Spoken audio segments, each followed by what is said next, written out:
The webinar will begin shortly. Please remain on the line.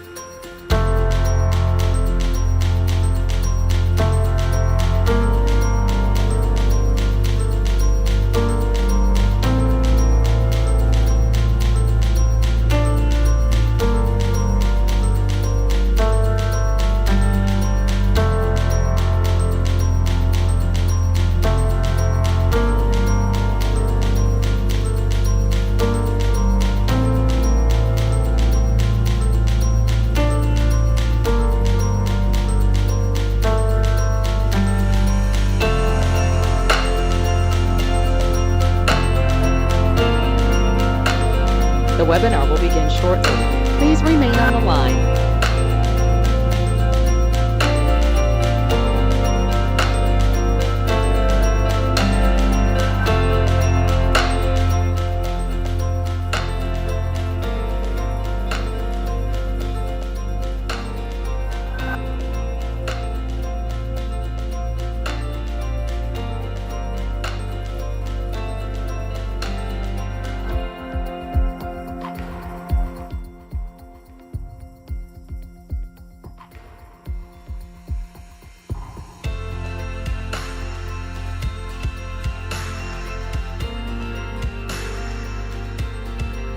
The webinar will begin shortly. Please remain on the line.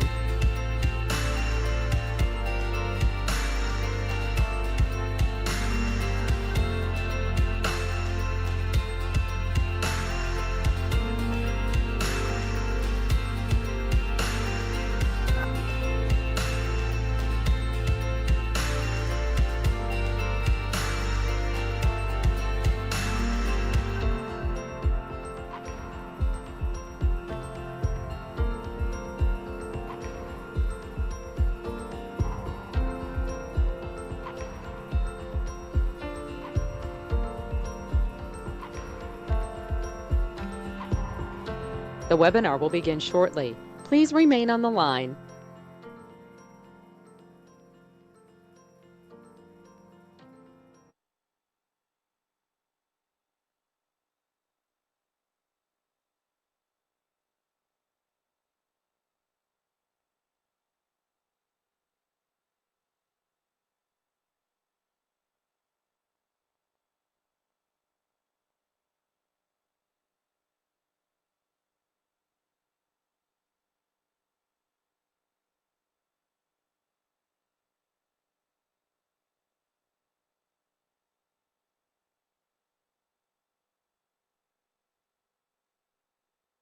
The webinar will begin shortly. Please remain on the line.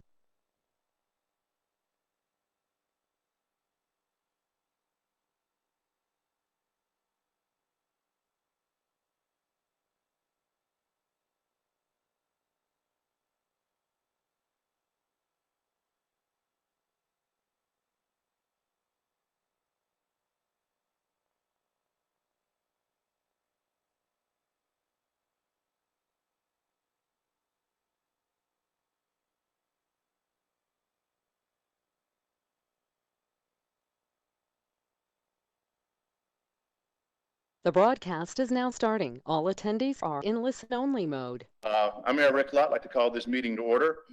Tonight, this meeting, obviously, we're in person here this evening as well. We are practicing safe social distancing. And if you need chairs, we have chairs along the side, chairs up front. And we also get some chairs out of the conference room over here to the left. And we also have chairs back in the back. Does anyone need a chair before we get started? If you need a chair, we can take a moment right now and make sure you're comfortable. We want everybody comfortable. Okay? Well, during this process, if you feel like you need a chair, just speak up or raise your hand. I'll recognize you and we'll get you a chair, okay?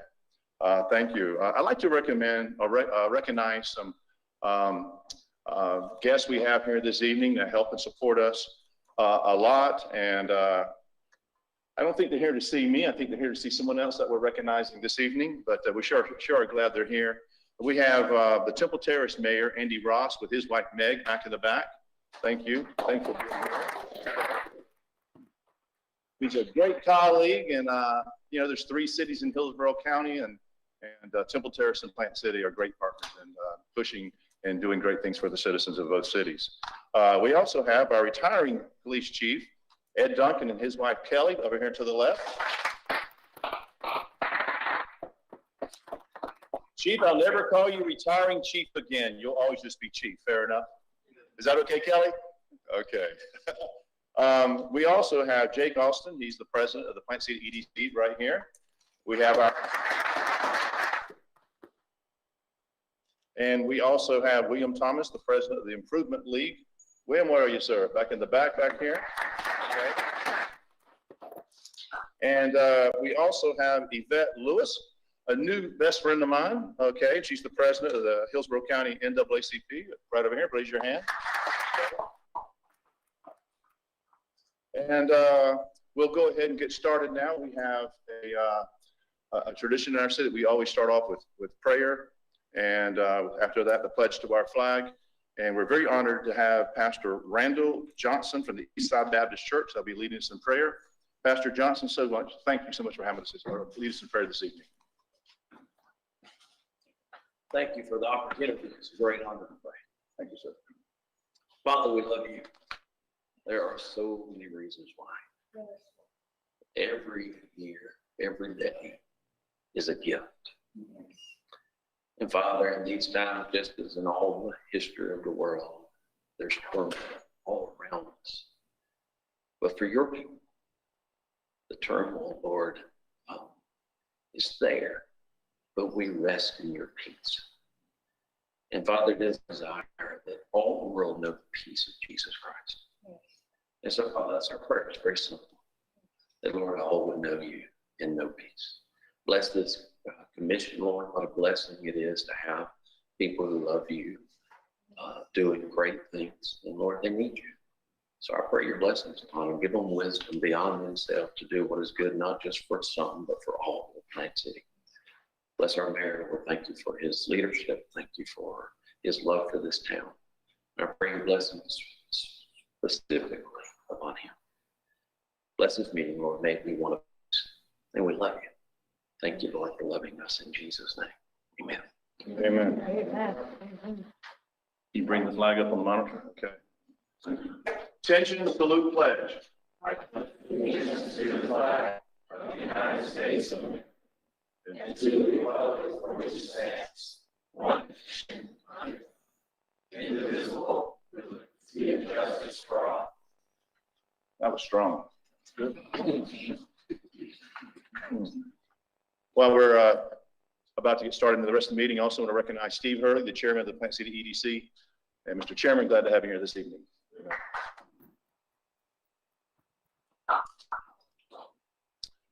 Tonight, we have a live stream of the first portion of the meeting here, of the investiture service, but the rest of the meeting will also will be streamed live of the internet, but not with video, just with audio and video of the content, okay? At this time, Madam Clerk, what's next on the agenda? Public comments? Do we have anyone that called for public comment? We only received one electronic Submission? denier. And you already submitted that to our commission. Thank you very much. This is time for public comment. If anyone would like to address the commission this time, except for any of the public hearings that we are having here tonight, we'd love to hear from you at this time. Would anyone like to address the time during public comment? Seeing none, public comment closed. You know, this is the last commission meeting of 2020. And I think we had a great year. We worked through the challenges, some challenges we didn't foresee when we started 2020. And, you know, there was no rule book or playbook how to deal with a pandemic like we occurred. So I think each government, whether it was Plant City, Temple Terrace, Hillsborough, our state, our nation, you know, tried to make decisions that was best for the community and for the citizens that they represent.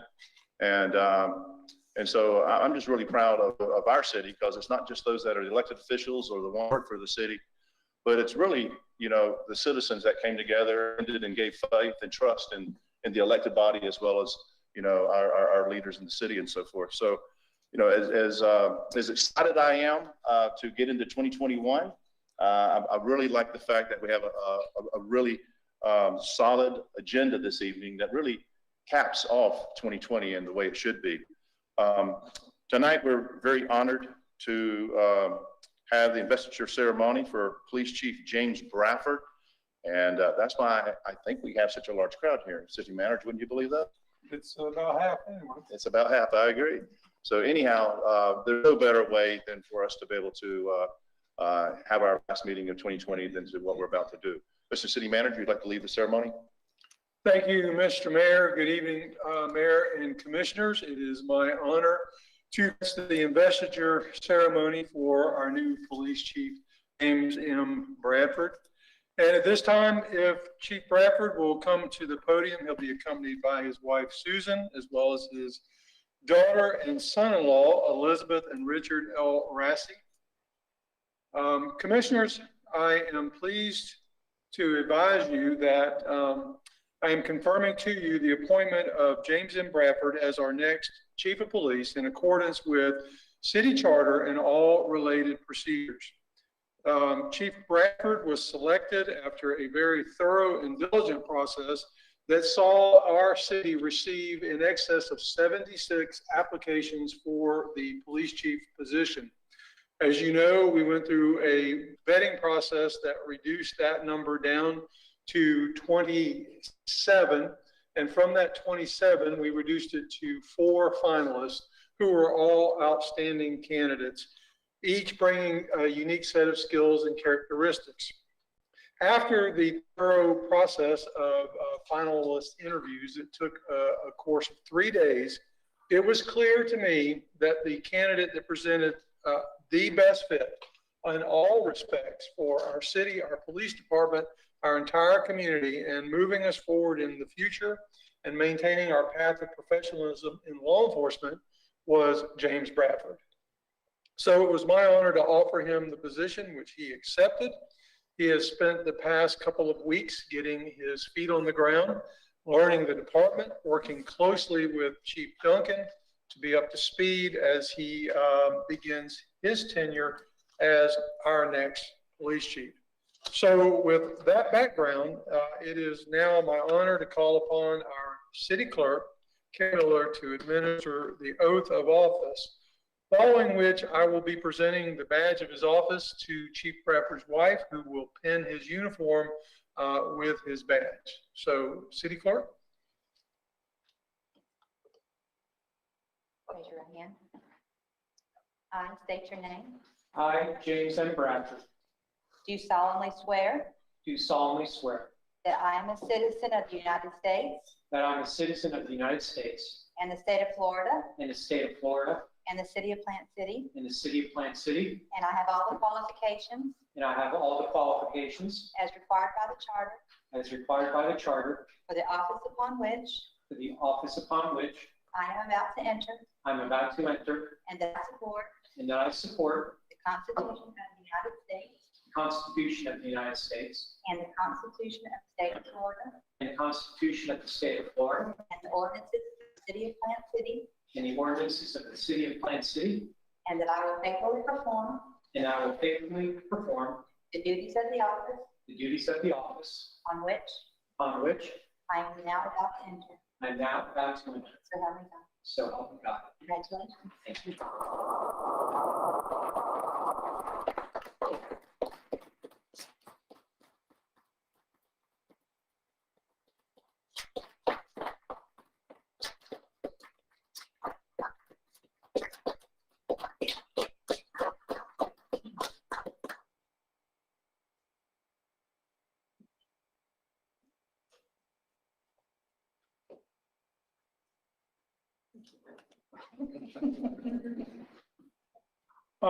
Commissioners and audience members, it's my honor to present Chief Bradford.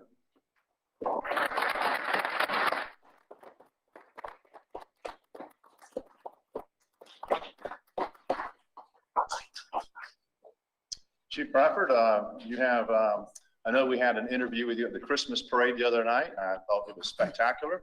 And I know that our citizens love getting to be able to hear from you firsthand. And I think tonight not just those in the audience here, but those that are on Facebook Live that are streaming, and they would love to be able to hear from you this time. Congratulations from Thank all you. of us, and we're so looking forward to working with you. Thank you. I am as well. May I turn and face the? Please do. I just wanted to thank everybody for coming here tonight to support me, and your presence here shows not only support for me, but the hardworking men and women of the Plant City Police Department. I am truly blessed. God has given me blessings that I don't deserve, and He is the solid rock upon which I stand. He has blessed me with a great family, as you can see. My wife, now I have 3 kids. I have my daughter, Elizabeth, and I'm near to her husband, Rick, and my son, Matthew, who couldn't be here tonight, but is watching on live stream. I love them dearly, and they mean everything to me. My wife, Susan, I've been married to Susan for 29 years, and she's retired from the sheriff's office, and I came from the sheriff's office after a 31-year career, and she has been my biggest supporter and cheerleader over the years, and I love you and I appreciate you. I also want to thank my colleagues at the Hillsborough County Sheriff's Office, especially Sheriff Conster and Chief Deputy Donald Lazinski. They provided me a lot of opportunity in my tenure there, which gave me the experience to prepare me for the role as Chief of Police. I stand before you ready, willing, and able to carry on the great things that Chief Ed Duncan has done, not only for the Plant City Police Department, but for the city of Plant City. Thank you, Chief Duncan, for the last 2 weeks, giving me your wisdom and preparing me for the role. And I wish you and Kelly all the best in your retirement.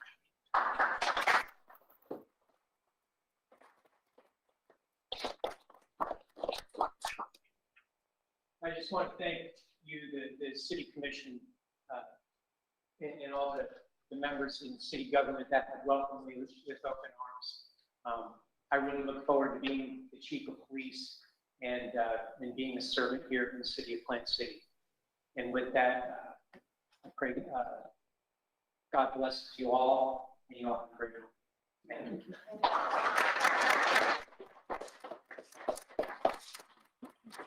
Thank you. Chief Bradford, you can remain at the podium. We just have a few comments we'd like to say, and I'd like to start with the Vice Mayor. Yes, sir. Thank you, Your Honor. What an exciting time for the city of Plant City. Welcome. Chief Duncan, congratulations to you on your retirement. It's been a pleasure knowing you and working with you over the years. I've said it here many times before that the integrity of any institution is based on the integrity of the men and the women that make it up. And Chief Duncan, you set the tone there when you were there. We've got great captains and great officers in the force. And Chief Bradford, your reputation, your career certainly precedes you from everything that I've heard, and everybody has great things to say about you, and they cut from the same cloth as Chief Duncan. So very pleased with the decision from our city manager, very pleased with the whole process. I think it showed again how very seriously we took it here in the city of Plant City to make sure that everybody had an opportunity to participate, and that we were going to do everything that we could to make sure that we get the best person for the job. So congratulations to you. I look forward to working with you and to know you a little bit more. Thank you. Mr. Sparkman. Thank you, Your Honor. Jim, we're sure I am proud to have you on board here at Plant City Police Department. I've known you and your wife, and I've known, of course, Chief Duncan for many years. I've always had a good, strong relationship with the Hillsborough County Sheriff's Office, because it was such a fabulous institution. It was fabulous, doing a great job all through the years. So I welcome you aboard, and I'll be here at any time, day or night, to support you in any way, in any manner we can. And I really, truly love law enforcement, because my father was a sergeant with the Plant City PD, and I never have forgotten that. So again, welcome aboard, and look forward to supporting you. Thank you. Thank you. Mr. Dawson. Well, congratulations, and happy that you survived your first official duty as Chief of Police by having the pins pending ceremony without bringing blood. Thank you, Susan. You managed to do that very well. Now you're following the footsteps of wonderful Chief of Police, but it's also you're following the footsteps of other Chief of Police that have served in that capacity before, all of which has done a commendable job in the department as a whole. We all know and appreciate so well that they've achieved so much, and each year achieved accreditation, which is an extremely difficult task. And it's all due to the good people that are involved in that department throughout the command staff, the clerical and administrative support staff, all of which you will be working with very closely. And I'm thankful that they've been so kind to you in starting, as we are so welcoming for you to be here. We wish you all the best of success. We will be here to support you and the police department as you move forward. And for you, Chief Duncan, I just want to say how much I appreciate your term of duty serving as Chief of Police here in the city of Plant City. It's been an outstanding career on top of a former career with the department. We love you. You're always welcome here, and we hope that you'll come back and visit. Although I know your first priority is to run away with Kelly and do something fun and end the year on a high note. So we thank you for your years. Commissioner Mathis? Yes, first of all, to Chief Duncan, I want to say thank you, thank you, thank you. And more importantly, welcome to the club. I've been there a year now, a little over a year, and it is wonderful. I've known you for quite a while through your wife, Kelly, working in the school system, and all the things when I had to call you to do even the ice bucket challenge at Marshall. You came with open arms, and I really appreciate you. Enjoy the retirement. I still have your cell phone number, so I know you're just a call away. To our new police chief, I want to say thank you.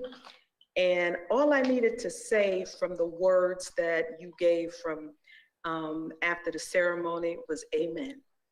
Thank you. I'm not ashamed, and I see that you are not. And if you stand on the words that you spoke earlier, you're going to be fine.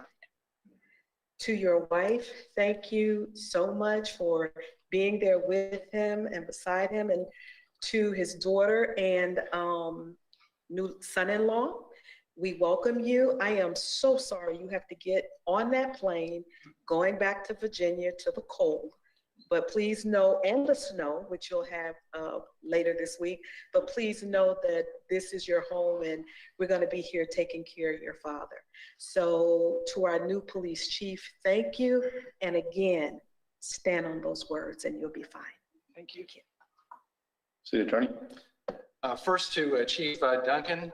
Chief Duncan, it's been an absolute pleasure working with you. You've done an absolutely great job for the city of Plant City. Your retirement is well deserved. I really hope you really enjoy your time, and I wish you all the best.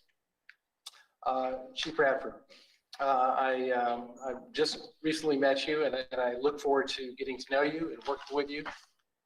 I really want to thank you for stepping up and serving in this position. Congratulations. Thank you. Madam Clerk?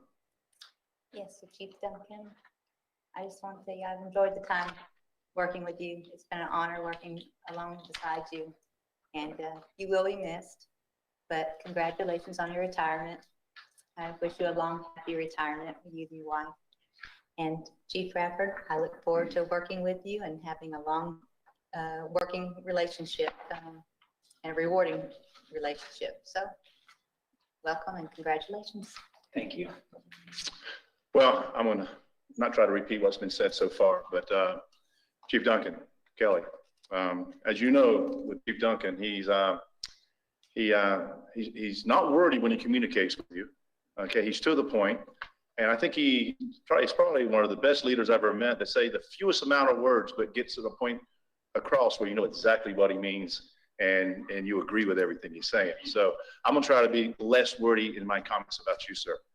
I want to say that in all our lives, we get an opportunity to work with a lot of leaders. And And I have this little stack ranking system, how I kind of put people in different levels of leadership. Sometimes it's how they are in the church, somehow it's how they are their families, as and somehow they're in elected offices and so forth, business leaders and everything. But I just want to tell you, in any way or any way, shape, or of leadership, I literally put you among the top.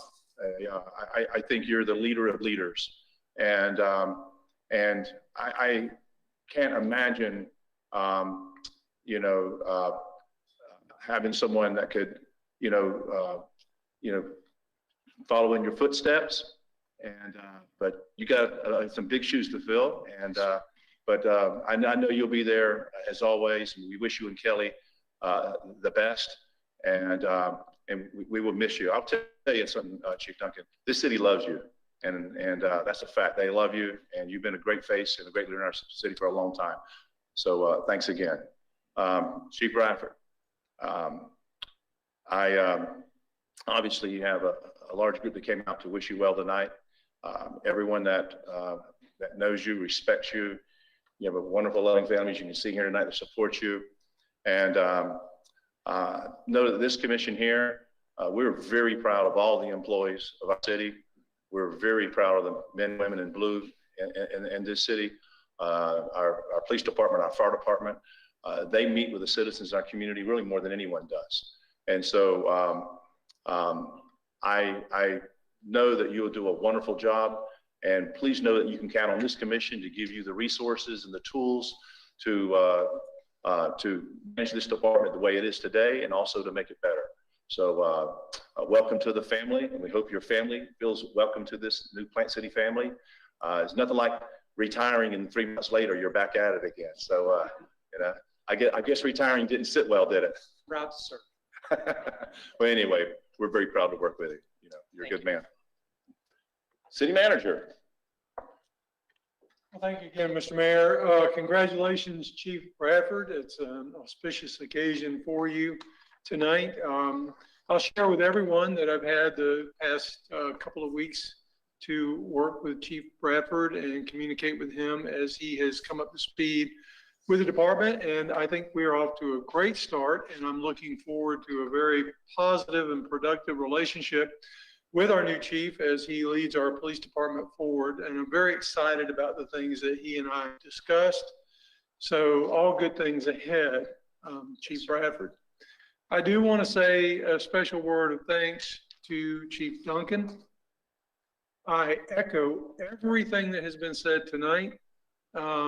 Chief Duncan and I go way back, and we've called each other friends for many years. But it has been a true highlight in my career to work closely with Ed and have him serve as our chief of police. And it's been an honor to be the city manager while Ed served as chief of police.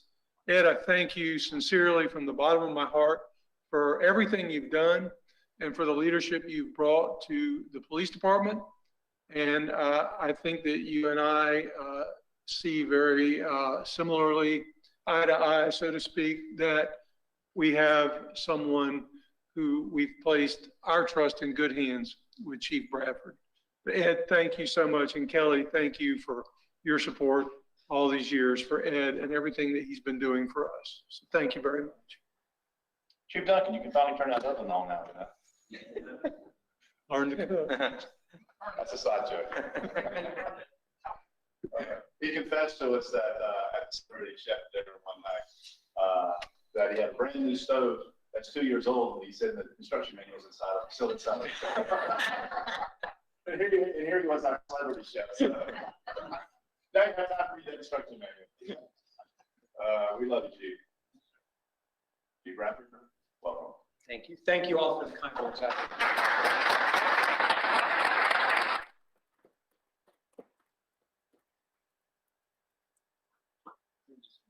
I think we're going to give a few guests here an opportunity to build. I think you're going to exit now. Is that right, Chief? Yes, sir. Okay. I won't announce it, but you can go ahead and leave.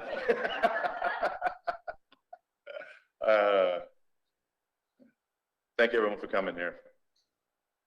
Mayor, thanks for coming.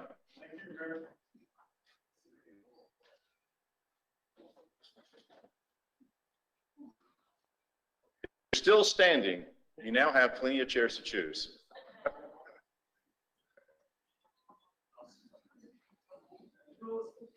William Thomas, got you a chair right up front. Okay, I think the room's clear and it's pretty quiet now. Madam Clerk.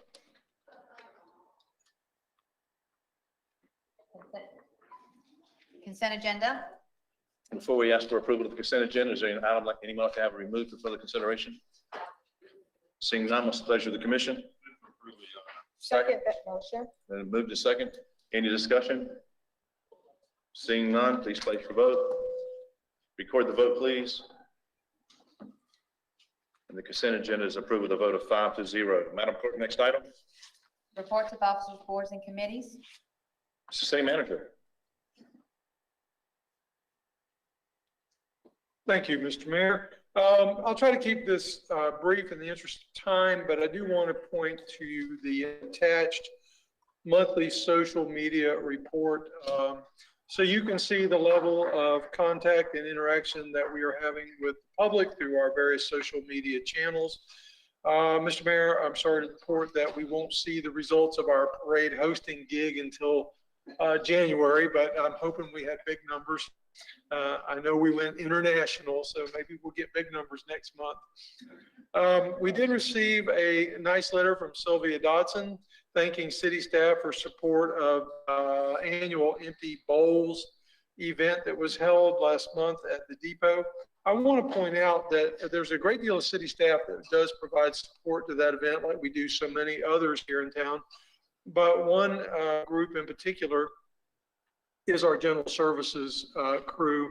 They do an awful lot of work in advance to make sure the depot is ready, and then they provide site support to ensure that the electrical service stays up and running for all the various crock pots that need to be used in that event.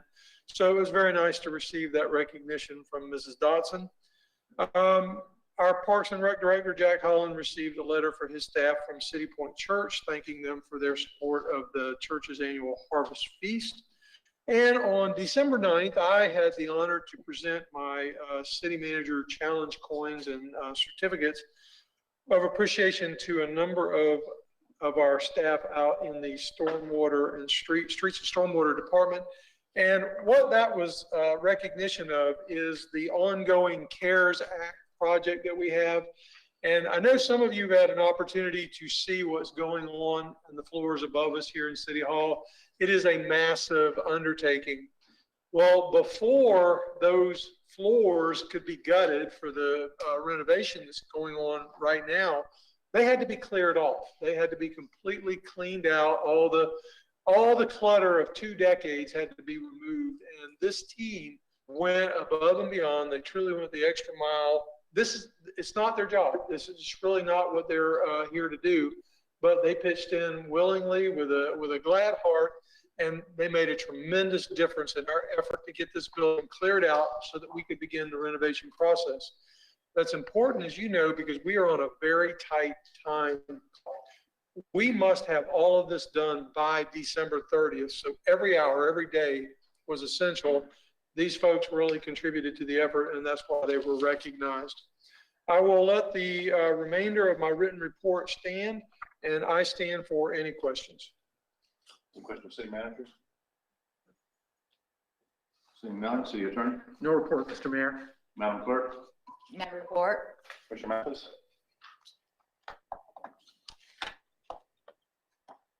Yes, sir. First of all, I want to give a shout out to Jack Holland and their team. I don't know if you noticed last week, I am definitely a supporter of our youth, but we had the National Youth Football League Tournament Championship here. There were over 200 teams here out at Mike Sandstone. It was something to see those youth in football. Also, last weekend, we had a basketball tournament at the Sadie Gibbs Martin Community Center. Then there was a youth baseball tournament out on MLK as well. A lot of youth. And you know what that tells me? That's putting heads in bids in Plant City. A lot of revenue. Along with that, because of the pandemic and the COVID, things have changed. And 4 young people that I know from Plant City High received their degrees from Florida Agricultural and Mechanical University. It was a virtual graduation, not the way it used to be. And I just want to give a shout out to these young people because they're our own. They're from Plant City High School. Calandra Callens received a Bachelor's of Science in Journalism. And she also was a part of the Christmas Parade Dream Team. If you had an opportunity to see the Christmas Parade Dream Team, our mayor, our city manager, and Calandria was a part of that as well. Marquise Hargrove, he received the Bachelor of Science in Political Science, a future lawyer. His sister, Lacey Hargrove, a Bachelor of Science in Psychology. Javius Jackson, a Bachelor of Science in Criminal Justice, all from Plant City High. I know there might be others that, because USF, I think, was on Saturday, others that received their degrees. And if they could hear me, if you call and let us know, we'd like to give you a shout out as well. But so very proud of these young people, and they stayed the course to receive their degrees.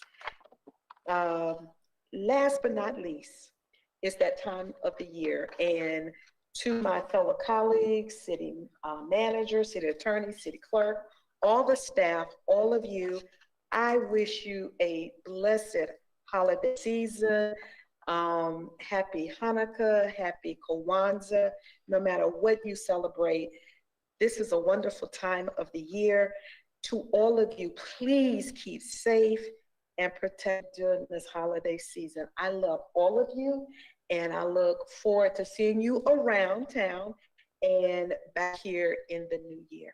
That ends my comments, sir. Thank you, Commissioner Buss. Well, Commissioner Mathis, 2 of those teams, as you may know, came from the state of Washington. Yes. And another, I believe, was Arizona. That's amazing that, that's a big commitment when you're talking about bringing a whole football team, flying them over, bringing equipment and whatever else they have to bring, plus then housing them while they're here, feeding them. It's quite an undertaking, quite a commitment. They want to get to Washington too, weren't they? Yeah, they were probably very happy to be here in Florida for at least a short while. I just want to recognize Ms. Karen Kerr of the South Florida Baptist Hospital for her commitment ongoing each year to the Lights of Love program. That's always such a delight for so many. Unfortunately, this year it was what it was. It was a wonderful program. It was short, and it was well received by a joyful crowd that was at McCall Park to hear from the mayor with his very colorful Christmas jacket. I think it was very colorful. That's a polite way. That's one way to describe it. We appreciate that very much. And I'm also thankful for the parade committee being able to organize what turns out to be the only parade that was in all in the state of Florida, central part of the state of Florida. It's the only parade that's going on during the parade time. That's pretty remarkable. And it came right, and it was done right here in Plant City. So it was a great effort on their part to do that. A few days ago, I was here meeting with the city manager, and he gave me a tour of the city hall. And if you haven't taken it, I suggest you do. But bring a mask, because it's pretty dusty around. It's amazing what's going on the second, third floors, and even here on the first floor as well, behind the doors where you don't see the activity. But it's remarkable, and it will be a very thorough updating of a 20-year-old building to bring it into the modern era that accommodates not only employees but visitors in a safe manner, using the CARES Act funding that we were fortunate to receive. And last fall, also, I'd like to say Merry Christmas and Happy Hanukkah, and wishing all of my colleagues here on the board, city clerk, city manager, city attorney, a joyful Christmas occasion. It is we're into the Advent season now, well upon it, and we recognize that this is an occasion where our thoughts turn to the birth of Christ Jesus, and we want to be thankful and recognizing of that. So I wish you all well and a happy season after Christmas, leading up to the new year, and I look forward to seeing, if not before, afterwards. Yes. I am so sorry, I forgot one thing. I always like to recognize citizens and organizations that do things, and I see Mr. Danny McIntyre back there. I've had on my sheet, I'm so sorry. The organization that he's over, the iMPACT, donated a basketball ball machine to the Sadie Gibbs Martin Community Center. And let me tell you, if you want to work out, the ball's gonna come. Now, whether you get it and make a 3-point shot or whatever, but it is a great workout. Thank you so much. And also he donated some balls as well. So we really appreciate you. Thank you. That's it, sir. A repeat of 1982, right? I don't know about It's that. coming. Commissioner Sparkman. Thank you, Your Honor. Of course, I confirm everything everybody said. I concur with every word that both the commissioners have said.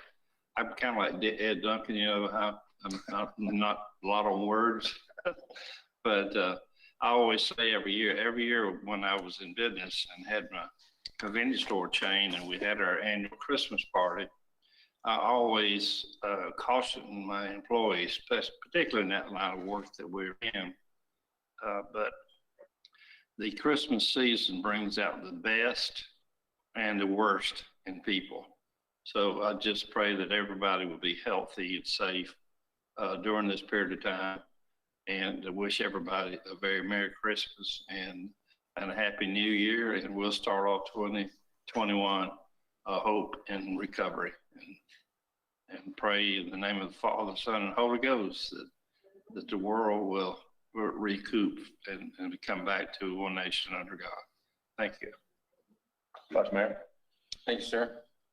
So last meeting of the year, as you had pointed out earlier, and I think it's time to reflect a little bit on the year that was, and to say that it's been an interesting year is a gross understatement. But looking back on it all, I can't begin to tell you, Mr. City Manager, how proud I am of all of the staff that we have here at the City of Plant City. They stood tall at a time when we had significant challenges, took chaos and turned it into order, and served our citizens well at a time when it wasn't easy to do that. So very, very impressed with how the entire city handled itself. Also our nonprofits and just our churches, the entire community came together to make sure that people were served well and taken care of. And we should be very proud for the way that we handled COVID in 2020 this year. So an outstanding year, given the challenges and the circumstances. And I know that 2021 is going to be a very amazing year. So looking forward to that, and just really want to wish all of you and yours a very Merry Christmas, Happy Hanukkah, Happy New Year, blessings for prosperity, health, and wellness in the year to come, and looking forward to what 2021 is going to bring for all of us. Your Honor. Thank you. I said my comments earlier. I've simply just ended with wishing everyone, however you celebrate Christmas, wish everyone a Merry Christmas, and you know, let's finish off 2020 strong, and let's get into 2021. And as successful as we've been in 2020, I think that 2021 will be better. So I think the future is bright for everyone in Plant City. City Manager. Quick follow-up because of the comments, and I'm glad they came up about the National Youth Football League. I had the pleasure of going out there Friday, and I know the number of teams were mentioned, but I wanted to put that in perspective for everyone. That translated into well over 5,000 people. And if you didn't get a chance to see Ellis Methvin, when they come back next year, because I did talk to the organizers, they said they love Plant City. They've been coming here for a number of years and they intend to keep coming back. So you'll have an opportunity to see it. But again, over 5,000 youth, coaches, families, and other participants. It is an amazing event that goes on here in our city. So I just want to give you that number of attendees as well. That's a huge number. Madam Clerk. This is Maria. You're missing. So Public hearing on, this is a public hearing on an ordinance entitled, an ordinance of the City of Plant City, Florida, adopting an amendment to the comprehensive plan and the comprehensive plant future land use map as provided by law and providing for an effective date. PCCPA 20-03. Okay. If I can ask the commission here, since this is something we've been working on about 15 years, and we have items 7A, 7B, and 7C, 3 separate public hearings here tonight. But the part of the presentation about Berea and the changes, what they're recommending is actually in the rezoning in 7B, okay? And so as long as it's okay with the commission here, I would recommend us having the first public hearing, okay? And whoever would like to do that public hearing is obviously welcome, okay? And then to close that public hearing and then have the second public hearing so that we can have the majority of the presentation. And D.R. Horton asked for 30 minutes for that presentation. And so based on the magnitude of this and the decision we're making, we granted that. And then we had 2 individuals, Mr. and Ms. Luttrell asked for 6 minutes each, but they're going to do that and during the public hearing for 7B and the rezoning. And then we have 2 members that's going to be, that will be participating virtually, okay? And so at the end of 7B, okay, when we've had the 2 public hearings, then we would take action at that time on 7A and 7B. And then we'd go into 7C, which has to do with the mitigation agreement for the school compensation. And so we didn't open that public hearing and then close it and then take action on that at that time. Does that sound good with the commission? Sounds great then. So at this time, we have a public hearing, okay? And we're going to start off with Mr. Mark Hudson. I believe Mr. Hudson he's online, correct? Okay, Mr. Hudson? Yes, Mayor Mark Hudson, Planning Commission staff. Can you hear me? Yes. Good. This is a continuation of our public hearing on October 22nd. And I was just going to go through a very similar PowerPoint that was shared with you on that evening, just to refresh everyone's memory of why we're here this evening. This is MAP PCCPA 20-03, and I think you've already discussed it as related to the Viera development. If I could have the next slide. This shows you the general location of the map amendment on the city's vision map. It is on the south corner of Knights Griffin Road and Charlie Taylor Road. I could have the next slide. The area that's affected by this particular plan amendment is surrounded by the dashed lavender line. Again, you can see above it the East Knights Griffin Road and to the east Charlie Taylor Road to give you an idea of its general location. Next slide, please. This is a privately initiated plan amendment. It's a regular plan amendment being over 10 acres. The total area affected is 89 or almost 90 acres. However, basically about 60 acres actually are changed in their land use category, as some of the land already has the plan category that they have requested. So it's going from mixed use residential commercial, residential 4, and natural preservation, and the applicant has asked for the whole area of this 89 acres to be recognized as mixed use residential commercial. Next slide. This is the future land use map as it stands today, and you can see the 3 land use categories are currently within the area of the plan amendment, surrounded by the dark dashed line. The mixed use gateway, which is the lavender color, the residential 4, which is the yellow color, and the natural preservation, which is blue. If I could have the next slide. And if you're by your action tonight, if this was approved, this is how the map change with the whole area encompassed with that mixed use residential commercial plan category. Next slide. I have a few photos of the area just to give you a general idea of the character. This is an aerial photo showing that the area currently is undeveloped. Next slide. And this is looking west on East Knights Griffin Road and Charlie Taylor Road. Next slide. Looking east on Knights Griffin Road towards the plan amendment site. Next slide. And this is looking north on Charlie Taylor Road. So the plan amendment site would be on your left and the properties would be on your right. Next slide. So I think you'll hear a little bit later in the zoning what the applicant is truly trying to accomplish. However, Planning Commission staff analyzes this based on maximum build-out potential. And you can see the current build-out potential and the potential, if this was plan amendment was approved, increasing to 917 dwelling units and 480,000 square feet of commercial office uses. The applicant actually is looking to have a little bit more flexibility in locating its existing entitlements. However, our staff analyzed it based on these maximum build-outs. If I could have next slide. Our staff did review this, in particular looking at the future land use element. The goals, objectives, and policies are in your packet in their entirety. However, we did feel it was consistent with these sections of the future Imagine 2040 Plant City Comprehensive Plan, dealing with such issues as neighborhood conservation, community development, and enhanced hometown charm. If I could have the next slide. And these additional sections dealing with growth management, the provision of public facilities, and housing. Next slide.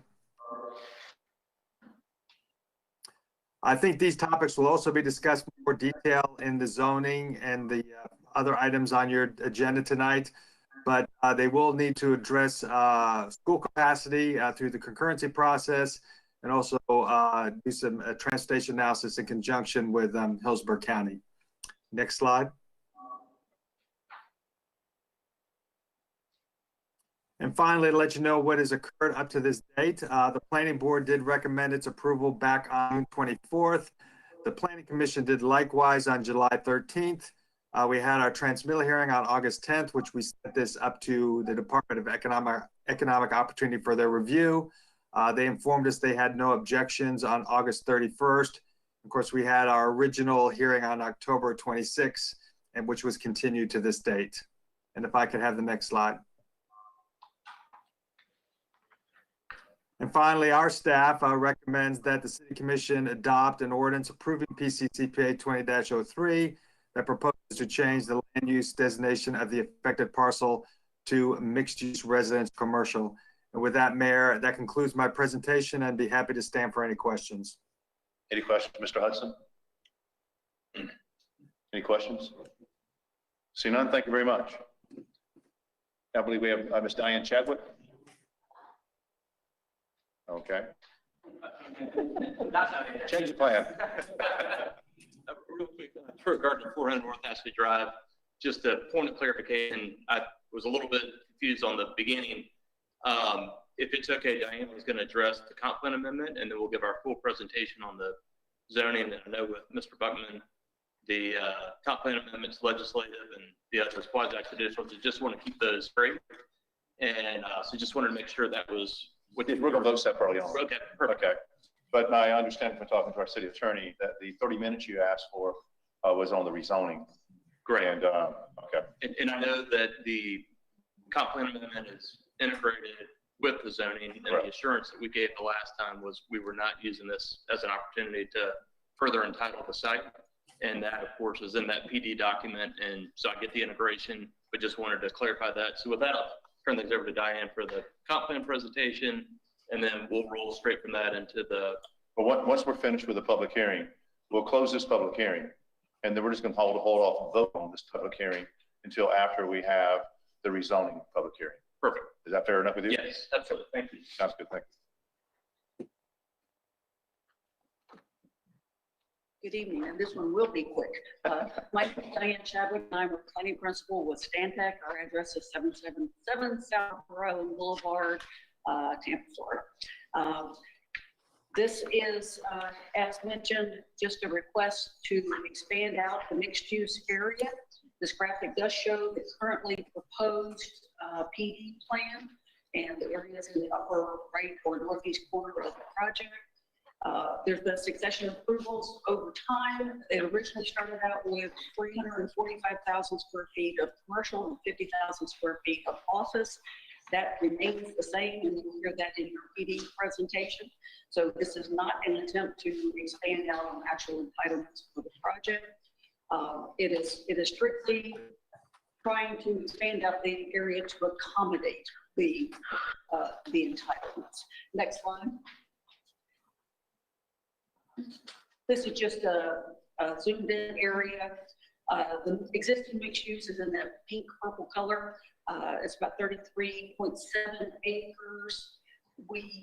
That was established about 15 years ago in your Northeast Area Master Plan. I'm not sure who came up with these areas and how they configured them. They don't really work for when you really develop things.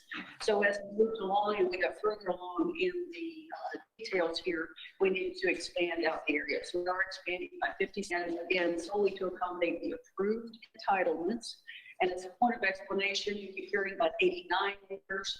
There was no legal description for the existing area. So for us to create a legal description for the new area, we didn't have anything to base it on. So we agreed with Mark Hudson, and we maybe can, let's just describe the whole thing. And that's how you ended up with a legal description of 89 acres. So we're clarifying, setting a boundary that was not set before. So we're doing that. Next slide. This just goes into a more detail. You can see the edges of what we've been doing towards land planning over the last year. So in an attempt to get the commercial in there, the long skinny strip you see in there is the existing designation. We expected the eastern edge, the eastern side, to be residential. And then when we set the western entrance drive, which will be a main entrance, the main northern entrance to the project, we ended up with a gap of R4 designation, and which does not allow for commercial. So that's the reason for expanding over and coming down into a little further south to pick up the land. The Northeast Master Plan requires a balance between commercial and residential acres. And as you keep trying to make that balance work, we found that the existing entitlements, you couldn't get it in there. So we had to expand out the area to make the balance work. So that's the purpose of that. We have had a lot of discussions with the neighbors who had concerns about the expansion of this area. And this graphic shows the goal area. That is what's proposed now is the 15-acre school site. So based on their concerns, we have added additional restrictions to the plan development application, which I'll get into in great detail when we get there. But it basically enhances perimeter buffering. We had to put restrictions on specific land uses, and we also restricted access to Charlie Taylor Road to accommodate their concerns. So with that, I will just stop, and if you have any questions, we would be happy to answer those. But again, we will get into a lot more detail on that in the plan development application. Thank you. Any questions, Ms. Chadwick? Okay, thank you. Okay, this is a public hearing regarding item 10A on the agenda. Would anyone like to address the commission at this time? This is a public hearing. If so, please come forward. Name and address. My name is Karen Gonzalez. I live at 501-7 Turkey Ridge Road, Plant City, Florida, 33565. I'm here to let you know that I'm a 5th generation Floridian right here in Hillsborough County. Originally from West Tampa. Over my lifetime, which has been about 6 decades, I have moved away from development, and now it's on my doorstep. My front door faces the Lower Green Swamp Preserve, and I see deer, I see fox squirrels, I see raccoons, possums, you name it, it's out there, gators. I take a walk in that preserve. It's nice, it's quiet. There's no air pollution, no noise pollution. My main concern with this development, if you go with the total number of dwellings, is it will just change the whole environment of that area, especially the water runoff, the pollution, probably a lot more fatalities and traffic, being that so many people bring their horses to that preserve and ride horses. You'd see them almost there daily. as long as the park is open. My concern also is, you know, the amount of trash, trespassing. You're gonna have an increase of, you know, people being curious, going on other people's property that is more than their own. And not to mention that, you know, I work right here off of County Line Road and I-4. It only takes me 10 minutes to get to work. Once that development goes in, I know it'll take me probably 20 minutes to get to work, and that's a real shame. I am not for the development. I'd much rather stay at the 531 dwellings originally, if I'm reading this correctly. But I just wanted to voice my opinion on it. Thank you. Thank you very much. Next. Evening. Name is Victor Musso, live at 1612 Williams Road, Plant City, Florida, 33565. My home is sort of nestled in between these two major developments that are taking place. And first wanted to open up and thank you, Mayor Lott, for your representation on the OC. I found your reasoning to be consistent and well thought out. And I just wanted to recognize that, even though it's not in conjunction with what's being discussed here tonight. I'm also not opposed to growth. Realistically speaking, Florida is growing in population by a large number. We're not going to evade it. The urban sprawl is going to go. What I am opposed to is growth like we saw in Brandon, growth like we saw in New Tampa, where they're basically parking lots and on their infrastructure on a day-to-day basis. Really takes down the quality of life. Also not opposed to companies making profits. It's part of what makes America great. Hopefully it will stay that way. But with that being said, it needs to do so with integrity. Tonight in the Pledge of Allegiance, we opened up with one nation under God, and that properly recognizes the Lordship of Jesus Christ. And so what that means is that ultimately all laws should be informed by his word. And so ultimately speaking, while the government has no place in the church should very much have an influence on the government, pointing to what is good according to God's word. And so I will try to be brief, give two examples from case law in the Old Testament that would point to what would ultimately be my point that I'm making here tonight. It says in Deuteronomy 22:8, when you build a new house, you shall make a parapet for your roof, that you may not bring the guilt of blood on your house if anyone should fall from it. Further, in Exodus 21:28 and 29, it says, when an ox gores a man or a woman to death, the ox shall not be stoned, and its flesh shall not be eaten, but the owner of the ox shall be liable. But if the ox has been accustomed to bore in the past, and the owner has been warned, but has not kept it, and it kills a man or a woman, the ox shall be stoned, and the owner shall be put to death. Why am I bringing this up? First of all, the parapet, what it's talking about there is a roof that you have in Israel. It would be on the roof, and basically there would be a fence put around the roof so somebody wouldn't fall off. It's love for your neighbor.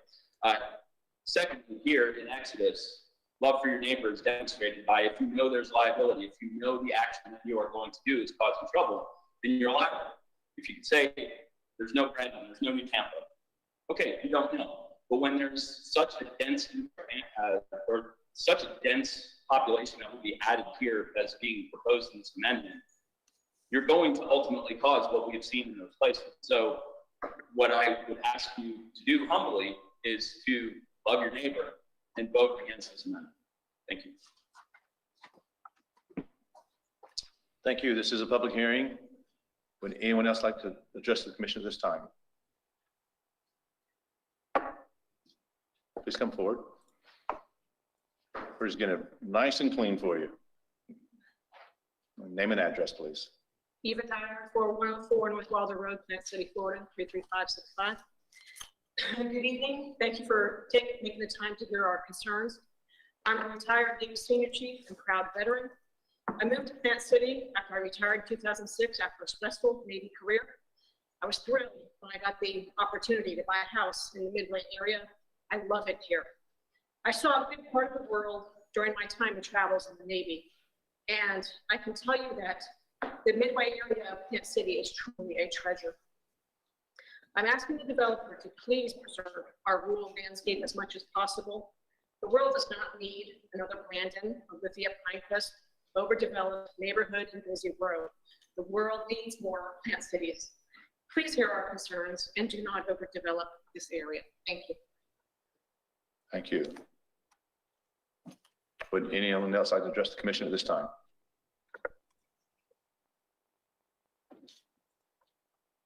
Patricia Carter, over at 5018 Duckball Lane, which is just north of Wilder and Crosby.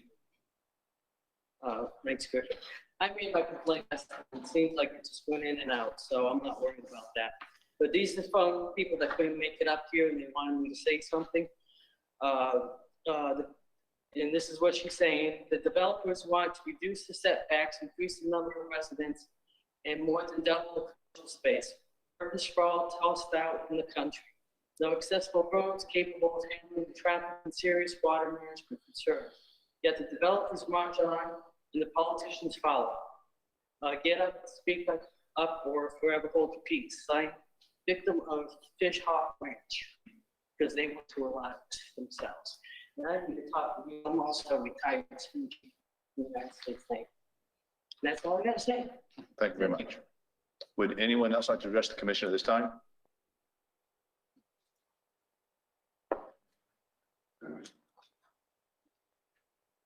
Hi, everybody. Thank you for the opportunity to speak. My name is Michelle Rosa. I moved here 20 years ago from Las Vegas. And if anyone's ever been to Vegas, you know how Vegas has changed in the 70s. We also need your address for the record. Oh, I'm so sorry. No problem at all. Yeah. I live on Williams Road, 1709 Williams Road. We live in a beautiful brick home. We're right in front of where there's a plant nursery there. And we have a fish farm at the end of our road. And if y'all are from here, you know that road. We moved there about 4 years ago from Valrico. And we were in the middle of that Bell Shoals and Bloomingdale mess. And I was amazed to see nature in my yard. We moved there, we're star watchers. We built an observatory in our backyard with a huge, huge meat scope, anyone that's interested in the stars. Because there wasn't a lot of lake pollution there. My husband, we enjoy going out there, and we have bobcat in our yard. Many fox. It's just a beautiful area. We have a lot of gopher turtles. And I'm actually kind of shocked because I didn't know any of this was happening. Sorry.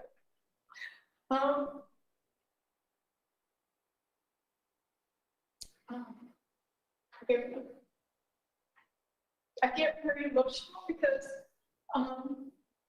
we didn't know about the other area. And now the big area over by the dealership off I-4 on Sam Allen, and now this is right on the other side. So we were probably retired and staying here. I've had land out in very remote places. I own land in southern Utah, which Cassidy country. Had a lot of property out there. And we really loved it out here. And we're grateful to be here. And we absolutely love downtown Plant City. And we appreciate your service. Thank you. Thank you.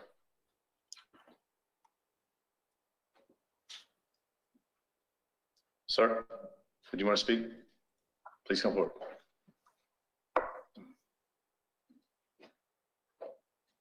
Hi, Tony Baker, 1709 Williams Road. My wife's very emotional. Yeah, we moved out here 4 years, because we like the rural area. Got out of Brandon, and it's nice out here. Pretty much everybody on our street been there for years and years and years and years.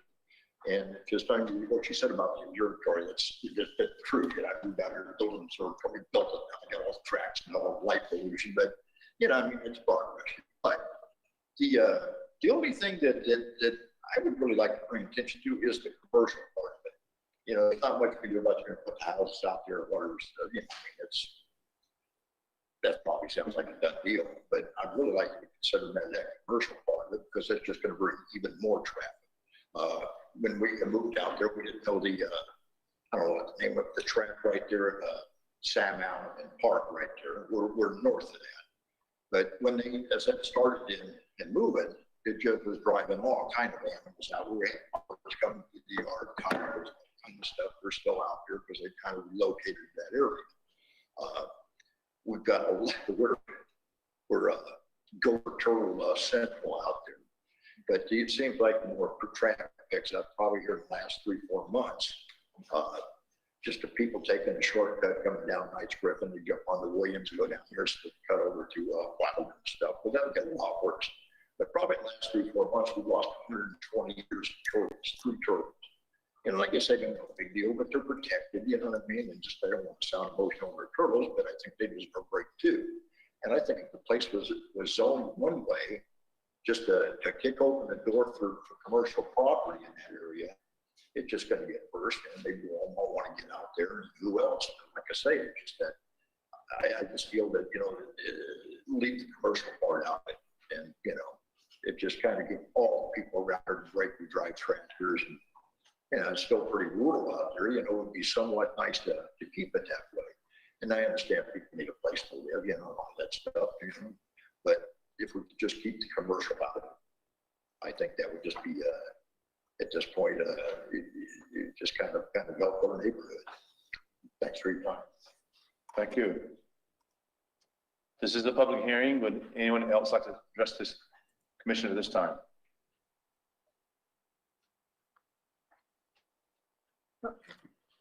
Corlings and Lane 3410, West Stratton, Plant City. You all know who I am.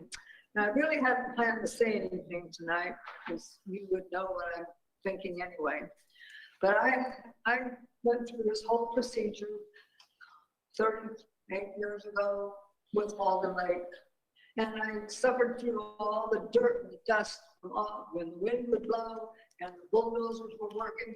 And I still have a little jar on my windowsill with about this much dirt that I collected off my car because of the dirt that flew. And I probably still have some in my house to this day that's never been cleaned out, you know, from all that.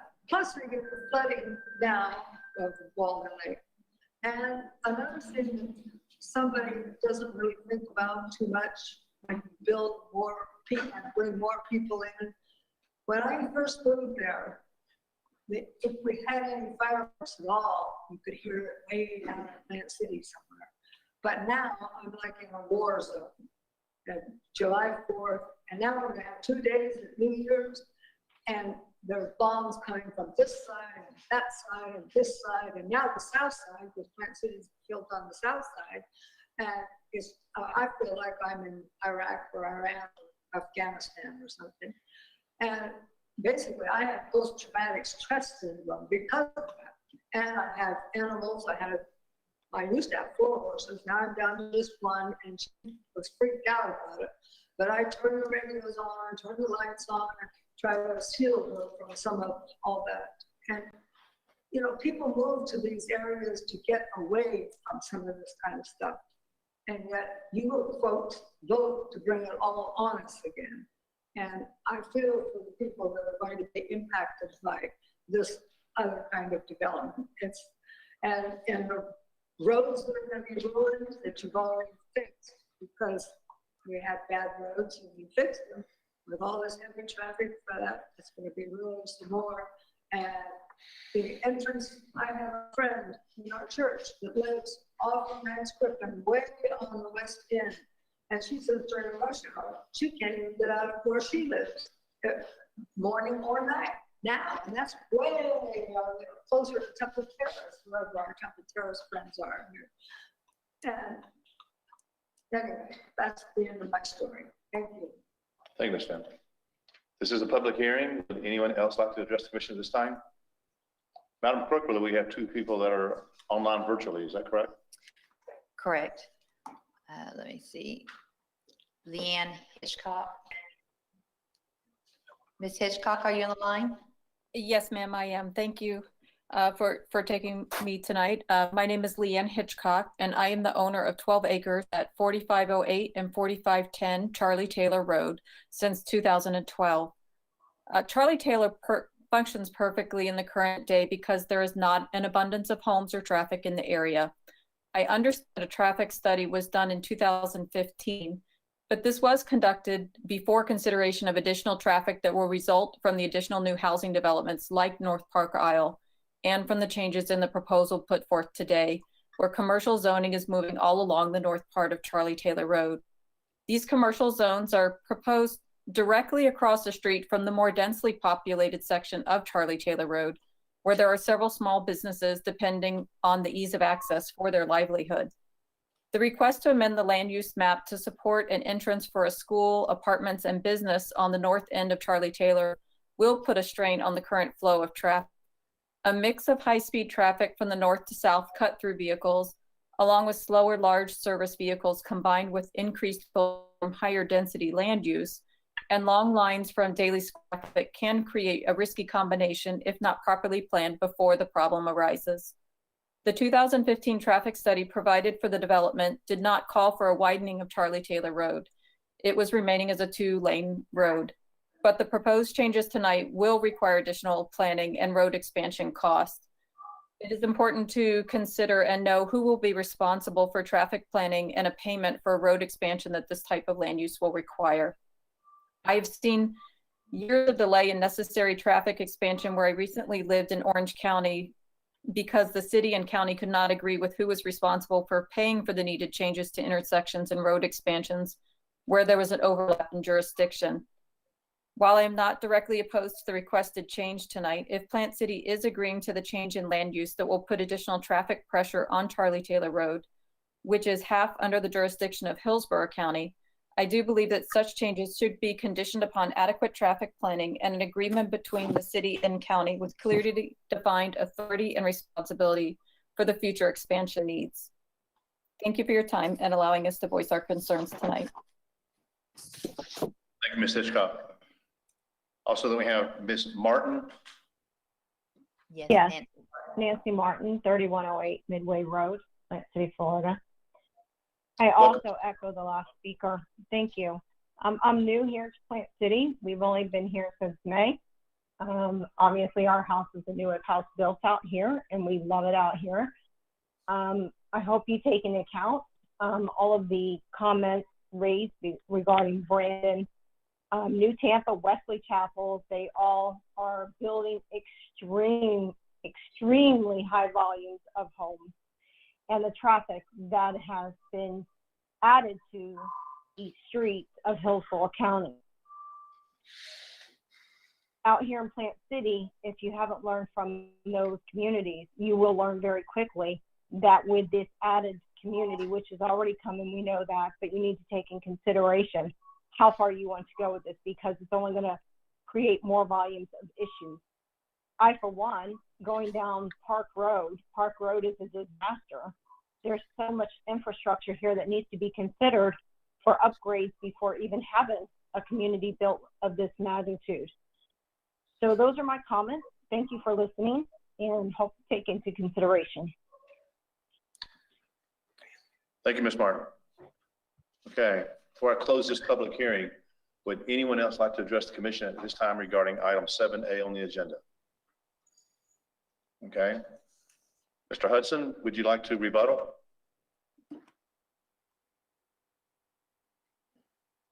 No, Mayor, I don't really have any rebuttal. I will say that the a lot of this analysis that was originally done for the Vera project was part of the Northeast Master Plan, which was originally developed back in 2007, particularly dealing with looking for a vision for the future land uses in this area as the city expands, and also the transportation infrastructure to support it.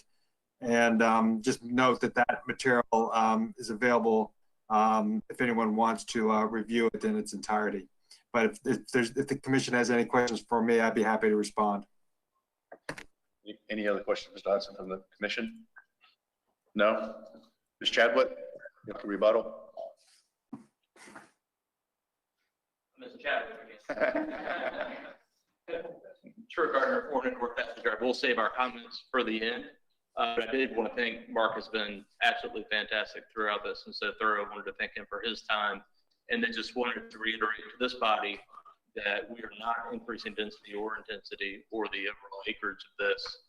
Merely this is an exercise in that northeast corner and where the school will be located. And there are some protections that have been built in specifically for these residents. And we'll get into those details with the PD, but just wanted to mention that in the context of the plan amendment. I want to ask you one question about the school, if you don't mind.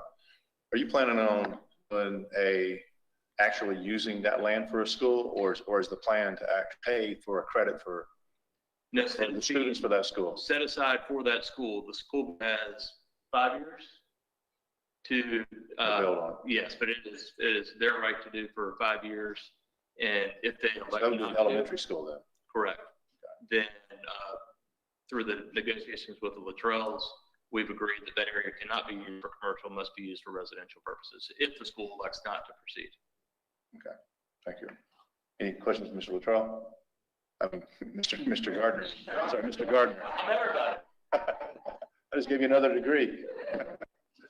Okay, before I close this public hearing, I'm going to ask one more time. Would anyone else like to address the commission at this time regarding item 7A in the agenda? Seeing none, this public hearing is closed. We'll not take action at this time. We're going to go into the next public hearing. Madam Clerk. This is a public hearing on an ordinance entitled, an ordinance of the City of Plant City, Florida, approving and adopting the conceptual modification of general site development plan for Varela Plan Development District. Okay, this is a quasi-judicial hearing. So if you're planning on participating in this hearing, I need you to please stand, raise your right hand, be sworn in by the clerk.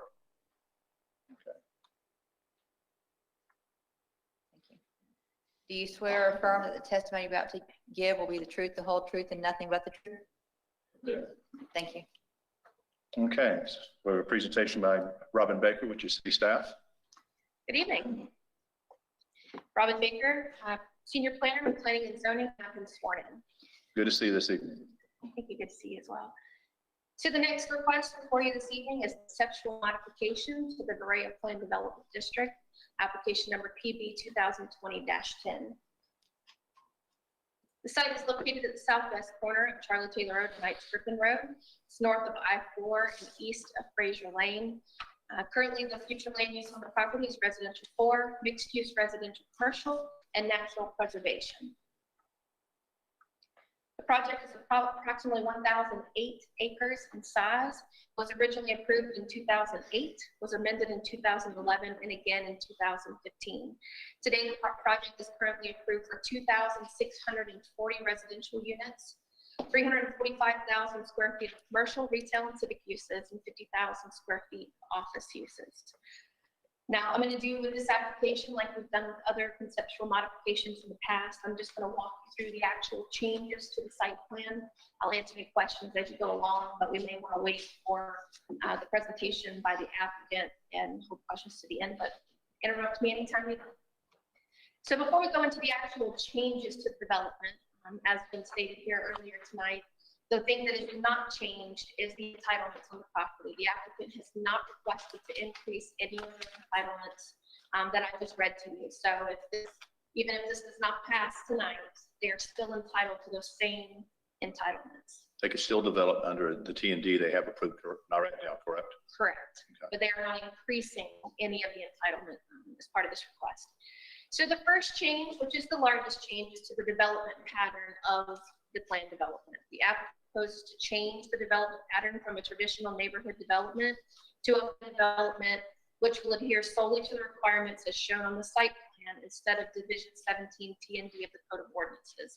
Within our Code of Ordinances, we have 10 policies that a project is required to adhere to under a traditional neighborhood development. They range anywhere from hierarchy of streets, interconnection, providing pedestrian connectivity throughout the site. There's 10 policies that they have to adhere to. And this request is actually moving away from the TND and to, a normal PD, I don't know what you would call it, but just on the basic PD standards. This site is more than 350 acres, so they are requesting to take advantage of that portion of our current code that allows reduced setbacks for projects that provide at least 40% of open space, with 10% being usable open space. Because of this change in the layout or the development pattern, they're all modifying the layout of the PD. The applicant proposed a change to the roadway layout and more detail concerning access points. I know these graphics are hard to see, they're kind of small, but on the left there is the original approved PD or approved today. And if you can kind of see, the roadway pattern has got those pocket parks within the roadways. That's one of the things that they've eliminated with this new proposal. Not that they're not still providing plenty of parks and open space, but it's just not in that form. And then what was kind of obvious on the old plan as to where the access points along Midway would be, they've actually added arrows there to show where those access points were going to be along Midway. Now, as we all know, under the T&D development, there's not really any regulation on the size. It's more about how the building is set on the property. So as part of this change in development pattern, they are establishing a minimum lot width. That minimum lot width is being established or being requested to be 40 feet wide. The lots are being limited to 30% of the total allowed single-family attached and detached units, which would allow them to have 582 40-foot wide lots. Now, these 40-foot wide lots are supposed to be scattered throughout the development. They're not going to be in just one pocket. They're going to be all over in the south and the north part of the country. The project is making a commitment to 50% open space, with at least 10% being usable open space in order to achieve the 5-foot side yard setback, as I mentioned before. You know, this is a little over 1,000 acres, so we're saying that they're preserving at least 500 acres of this project to be open space. They are showing the modification of the mixed-use Village 1 boundary at Knights Griffin and Charlie Taylor Roads, which is the request that you just heard. They are requesting to expand that area, so they've amended the site plan to reflect that change. They did show a bit of a modification to development pod detail. On the previous plan that's approved today, it gave the gross acres, net acres, and then the actual dwelling units within each village, whereas today they're just explaining what's going to happen in that pod and tell you the type of use. There's no detail as to how many units in each village. They are adding the area showing the potential school site. The Hillsborough County Public Schools required a 15-acre dedication of land for a potential school site, and they've labeled it here on the DEP plan. Another addition that's been through months and months of meetings with the applicant, and as we go through changes for our new PD code update, the applicant was willing to adhere to a lot of those regulations that are coming through, even though they really didn't have to per se because it's not approved yet. They did offer architectural standards requiring at least 3 of a long list of architectural standards to provide for each house. And then they did provide these examples to show what those architectural features might look like. Some of them, you know, cornices under the roof, window treatments, bricks on the face of the building, you know, several different things to choose from. And they have made that commitment. These were some of the other graphics that they provided. On the left-hand side of the screen at the bottom, the houses that you see there, those are both 40-foot wide lot homes, just the examples that they gave. The ones in the middle are 50-foot wide lot homes, and the ones to the right are the 60-foot wide lot homes.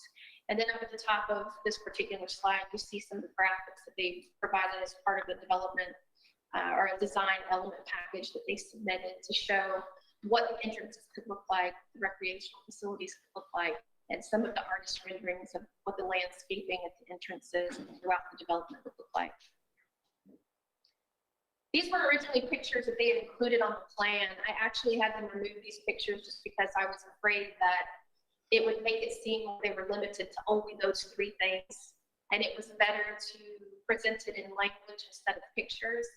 But these were just some examples of some of the architectural features that were required. Recently, staff, the applicant, and some citizens in this area had a meeting here at City Hall.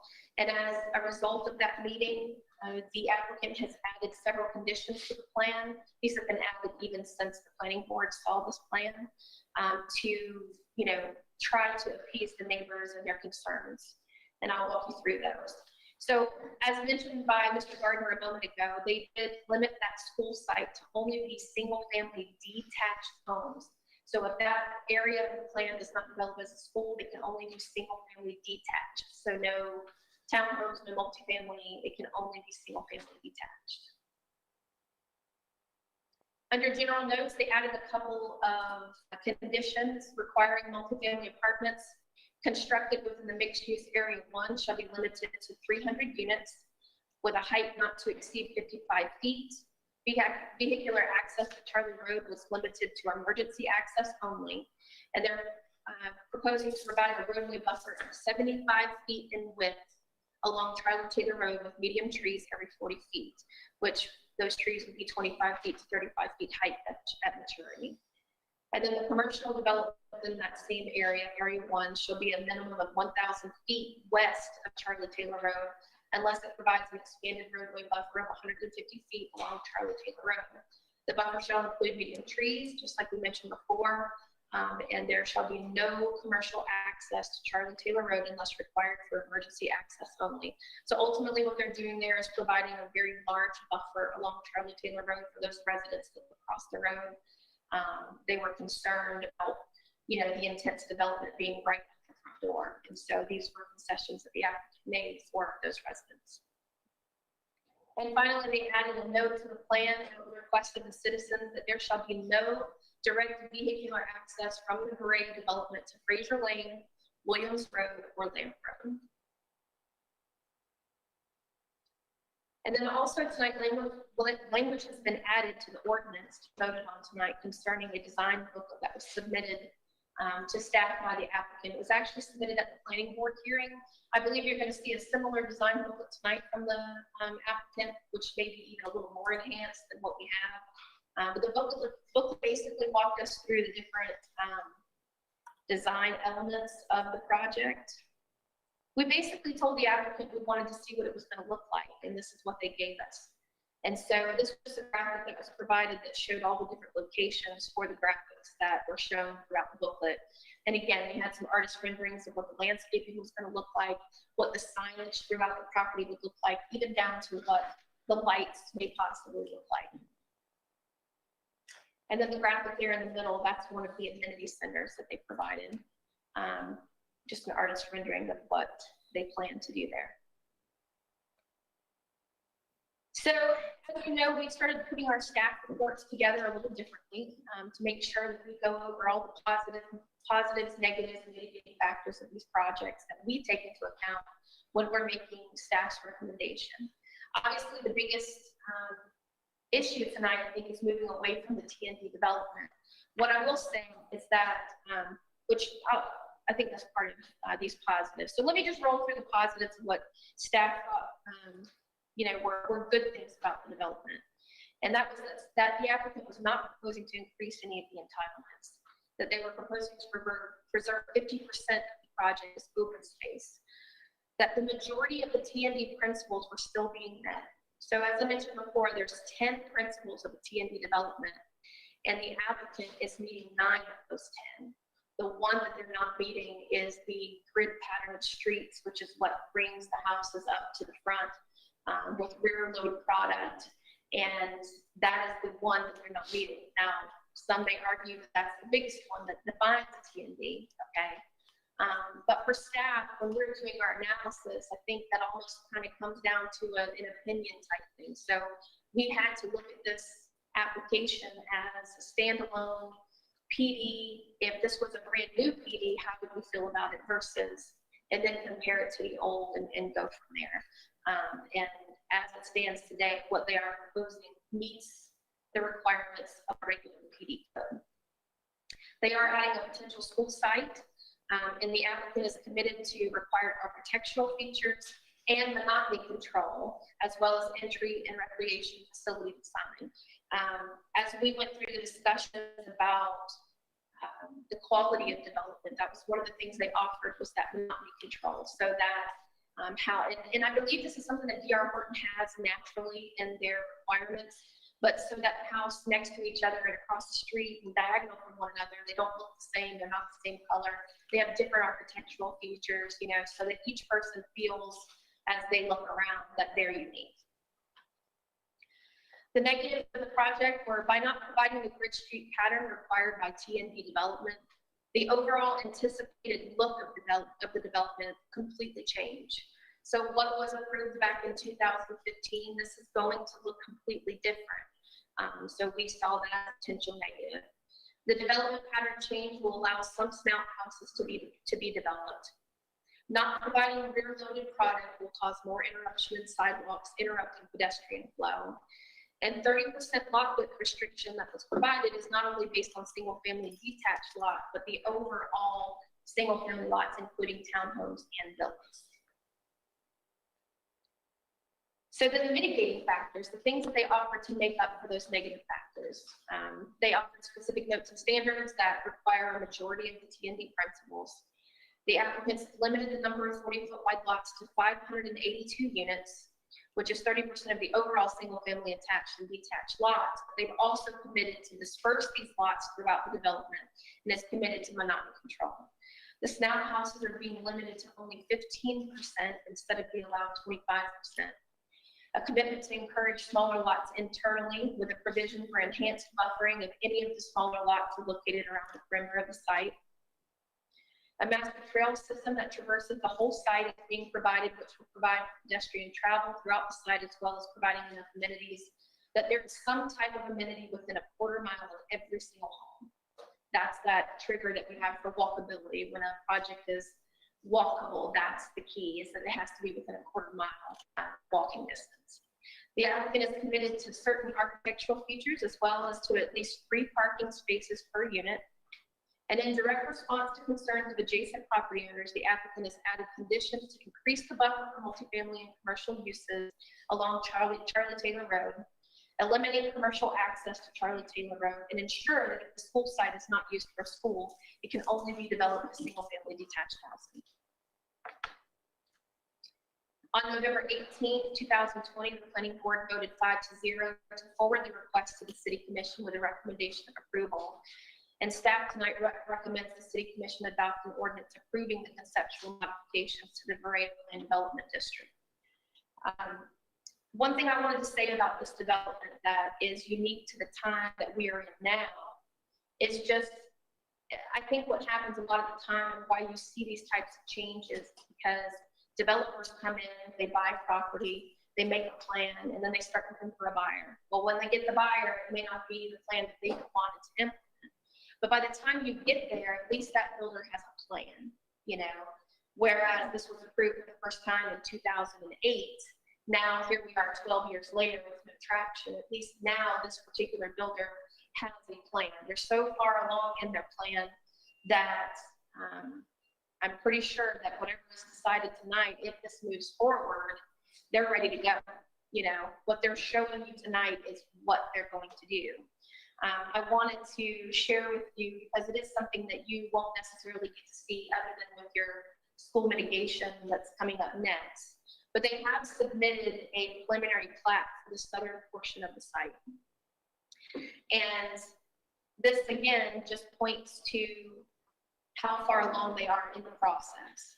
Now, I didn't include this as part of my regular presentation or my staff report because staff has held off on providing a recommendation on this plan until we know what happens tonight. Because honestly, there's lot sizes here that may not know if it doesn't get approved. And so, but anyway, I wanted to show you some of the numbers that are proposed as part of, this is just the southern piece, okay? But total on the southern piece is 753 total units. And if we go back to the graphic that is submitted, I don't know what happened. All of the little spotted areas, that's all open space. Now, whether that's naturally occurring water or whether it's something that's created by them, regardless, you can see on the whole southern half how much open space there will be in this development. But I just wanted to give you a glimpse at this to show you that we do have some plans in-house already that we're looking at as to what's going to happen, and it shows the actual preservation of the open space. And when we talk about small lots, I just wanted to point out, When this whole process started, we were only talking about 40-foot wide lots, not everything under 60. And so when these proposals were made for the limit of 30% to answer the commission's concerns, it was only on the 40-foot wide lots. So you end up with a lot more 50s than I think the commission wants to move forward with. But if we look at this just based on the numbers, the number of 40-foot wide lots that they're proposing overall is only 15% on the whole southern portion of the site. So anyway, just wanted to give you a glimpse at that. You'll see that again in your next case that's coming up. But just in case you had any questions about layout and the design guidelines, what they've submitted, and whether or not the actual plat matches that design booklet. So I'm here to answer any questions you may have. Any questions, Ms. Baker? I will make a general inquiry with Robin on the basis that the language that's used to describe why there's so much open space makes it sound as if this is like a present from the developer. Like they're doing this for the benefit of the project, but in fact, the way I understand it to be, it's a evidence of how the topography of this land is. Most of it, well, in this rendering, obviously has a great deal of space that's undevelopable because it is low land. And it would be regulated by the EDC or the SWIFMUD when it comes to permitting stages in either accord. So it's welcomed in regard to the fact that open space helps improve the quality of the development. But it's not because, I believe it's not because of why the developer has such a big heart and wants to give a lot of land to not being built upon. It's because that's the way the land lies. Just want to point that out. Ms. Becker, in the current T&D, what percentage developed and undeveloped? I'm sorry, ask that one more time. In the current approved T&D, what's the percentage of developed and undeveloped? Is it 50-50 or is it close? I believe, I'll have to let the applicant answer to that. I'm sorry, I've got the old one, but I don't know that I can read it up. Let me go back. I didn't see it in there, but.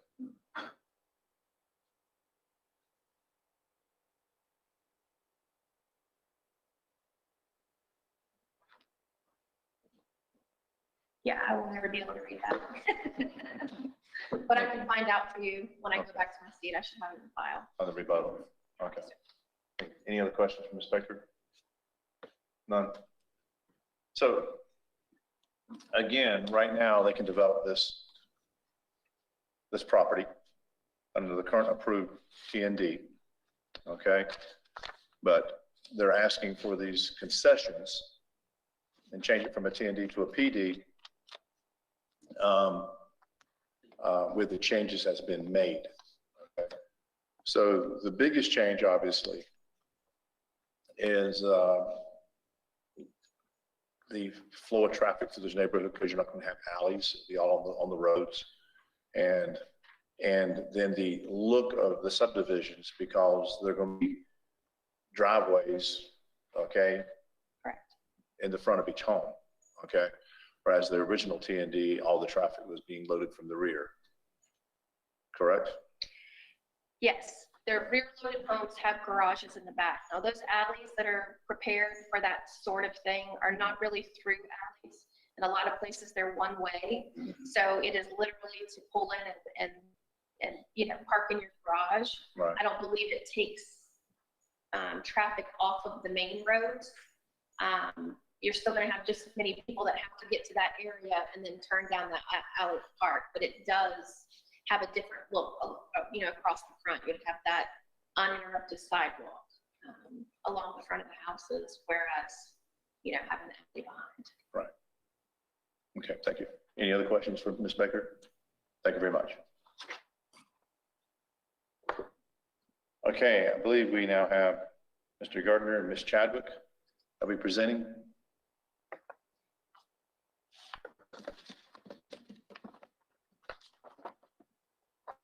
Good evening, Stuart Gardner, 14 North Ashley Drive, Tampa. And I'm here on behalf of D.R. Horton. And what we're presenting tonight is the culmination of over 10 months of work. And not only with D.R. Horton, but with your staff has been absolutely great. The Planning Commission, the Stantec team led by Diane Chadwick, and then also from neighborhood input directly. As you know, this is not a new PD. It was originally approved in 2008 and then subsequently been modified in 2011 and 2015. Again, to make it clear from the onset, we are not increasing the acreage, staying the same at 1,008 acres. Also, perhaps more importantly, we're not seeking any additional entitlements or the intensification of the site. Instead, this application is to take the PD from concept to reality. We appreciate having the support and findings of the Plant City staff, as well as the Planning Commission. We've been found to be consistent with Plant City's comprehensive plan and the Northeast Master Plan, which specifically encourages diversity in housing, open space, parks, and recreational opportunities. We were last in front of Plant City's Planning Board on November the 18th with this request, and we secured their unanimous recommendation for approval. We acknowledge that it is our responsibility to deliver development of the highest quality to Plant City. We've taken this responsibility seriously, and our team can assure you that your staff is held to this standard. Before turning this presentation over to Diane, I just wanted to close by highlighting what this represents. We're still meeting 9 out of the 10 T&D standards. And to assure the quality of this development, we work closely with staff to come up with obligations that are on the site plan that will assure the quality of this development and that reflects Plant City's unique hometown charm. There are some unique aspects to our request that really set apart and distinguish this application. First, and as Robin mentioned, the 40-foot lots have to be distributed throughout the site. This is unique to this PD and this PD only. They cannot be clustered. Second, there's a requirement for interconnected system of linear parks and trails to be provided throughout the community. These parks and trails aren't for the residents of the community, they're for the residents of Plant City at large. And then finally, your code requires 30% open space in projects of this nature. What we are providing is a minimum of 50% open space, which is over 500 acres. And this point really resonated with the planning board. We've also committed to the design and architectural features as well as landscaping features to ensure utmost quality design. Diane is going to spend the bulk of her presentation illustrating these features and more. And I'm confident that at the end, you'll find that this development is of the highest quality and that it will serve the community of Plant City well for years to come. Thank you with that. And Mr. Gardner, I made one mistake. Sure. I also need to state you've been sworn in. I have. Thank you. And for all those who be participating in this public hearing tonight, please name and address and please state that you have been sworn in. Okay. Welcome back, Ms. Chadwick. I'm the real Miss Chadwick. You need a photo of me. I have it. I'm Diane Chadwick, planner with Stantec. I've given you my address, and yes, I have been sworn. So can you go to the next slide? Do you want to? Yeah, I've set up for you. So this just gives you a brief history of the last 13 years from the point which this project was annexed and the Northeast Master Plan and the original zonings and progression of zonings up until the one in 2015. Next. And this is just a tour kind of been through lots and lots of meetings, and honestly, this doesn't even come close to the amount of revisions we've made to the site on those dates. We've been, as Robin pointed out, we made revisions, I think it was 39.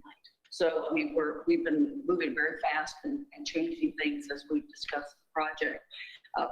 We've been attending your city workshops on the PD amendments to your ordinance and finding that very interesting.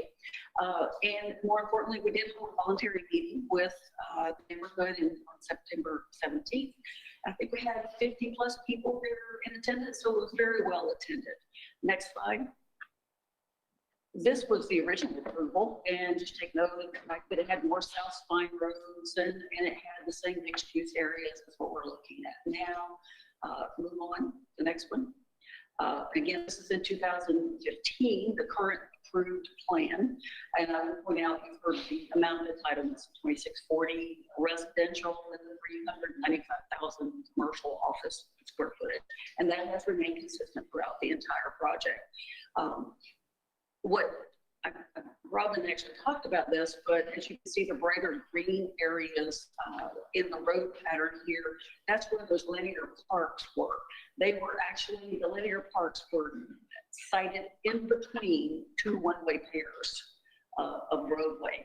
So you had to cross over a roadway to get into a linear park. And I've seen that done in plenty of places, but it's got to be very expensive to make it work really well. And I'm not sure this was going to be as expansive as it would have needed to be. So we, like I said, same spine road type thing. And I would point out that for the 2015 approval, there was a detailed traffic study done, and it was reviewed by Hillsborough County, your city staff, and the city's transportation consultant, and it was approved. So that has actually been done. If people keep talking about we need a transportation study, it's already been done, and because of the fact that we have not changed any entitlements, there is no need to update that. So that's been taken care of. So next slide. So this is the plan as we have it today. Again, pretty similar spine road layout. The biggest difference here is that we took the linear part so it would sit outside the right of way and be adjacent to the right of way, but sit outside the right of way. And I'll talk more about that linear park as we go along. Next slide. This is a detailed site plan. We have one back there so that the audience can see it. We can get it up close to you with so many people in the room. But as you can see, we have worked hard at a design. And as Truett mentioned, this request is to move away from the T&D requirements while retaining 9 out of the 10 guiding principles. So we are holding very closely to the T&D with the exception of rear-loaded garages and alleyways. So we have gone to a curvilinear design of roadways versus a grid pattern. The homes do back, there is a spine road, as I mentioned, coming through the project. We do have homes that back to that spine road. We do not propose any homes that would front on the spine road. The spine road would not be loaded with any homes. And with that spine road, there's additional landscaping that goes along with that, along with the linear park. So it'll be very nicely traversing through the project. With that spine road, we've continued connections in individual neighborhoods to create access to community service areas, recreation areas, and with those, these include sidewalks and the trail system, so they're very, very connected. The design you see here has been developed in the last year. We have gone through, I'm going to say 25 to 30 land planning renditions. D.R. Horton really works through those quite a bit, and a couple of things that they were looking to get into this project was the preservation of environmental areas and the creation of passive and active recreation areas, and also to minimize to the best extent possible back-to-back lots where possible. They're trying to keep houses from being right back there to each other, trying to get them on open spaces, lakes, environmental areas. This design does help with the compatibility of the surrounding neighborhood because the units are clustered internal to the project, and it's maintained a pretty good external buffering. So this, in our opinion, is an exciting opportunity for a high-quality master plan development that will really complement Plant City. There will be a homeowners association will also assure the ongoing quality of the development. It'd be a great place to live that will appeal to a large spectrum of buyers. You would have first-time buyers. You could have, if the multifamily is built, renters, but all kinds of families, young families, to maybe more mature families, empty nesters, and retirees. It creates a very diverse community, which really helps bring a pride of ownership when you get that kind of mix, when you get the older generation to the younger generation. A lot of people think older folks don't want to be around children, but they kind of do. They like to see them playing in the park. So it really creates a really nice community. Go to the next slide. This shows you that compact walkability that Robin was talking about. The graphic on the left is what was approved with the current approval. And you see the walking circles there. Our graphic for this development is the one on the right. It's different coloring, but you have the same type of walking circles that make it very easy for people to go to recreation facilities, go to commercial facilities. They can do that walking on trails, sidewalks, and really in the hope that they don't use their car every time they go to do that. This could be a very, very walkable community. Next slide.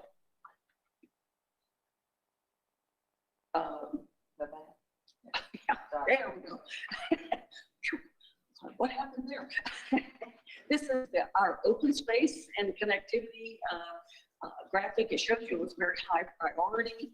As we mentioned earlier, you have the Spine Road going south north. You can see that a little bit better on this graphic. It shows the linear park along the Spine Road outside of the right of way. It does vary in width, and it integrates environmental features.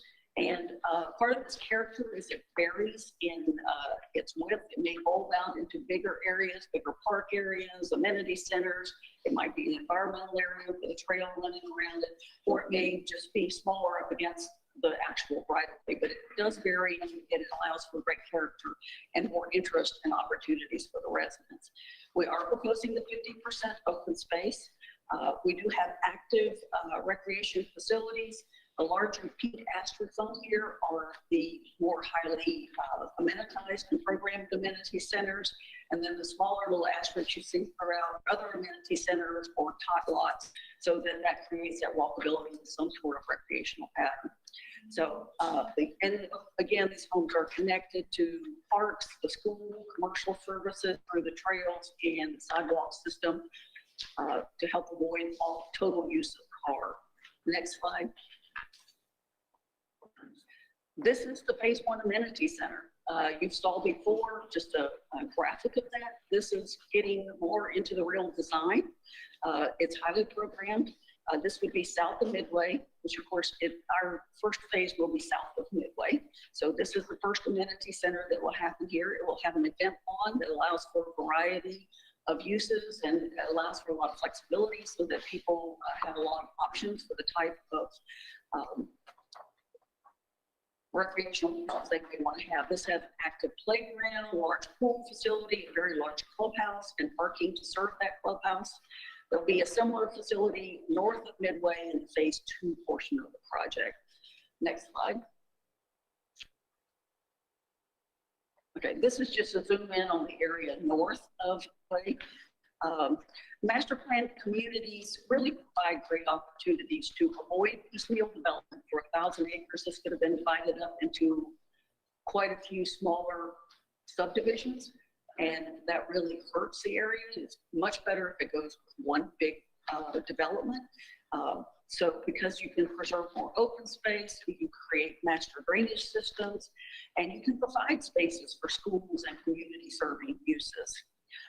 This graphic also gives you a little closer view on the linear park. You can see more of the green area around the roads and how it bulbs out into lake areas and environmental areas in the parks. The project is designed to have a unified theme of architectural features, as Robin explained to you, and we have made a commitment to enhance design standards and to provide a diverse mix of activities throughout the project. The next slide. The city has been very successful in bringing employment to the area. Kudos to Jay Carlson back there. He's been doing a great job bringing employment here. But with that employment, you need new housing to serve the employees that are coming with that employment. This will fill a critical need in the market to provide that variety of housing. It furthers the city's long-term vision in the Northeast Master Plan. And very importantly, with this development, we are bringing public infrastructure to the site.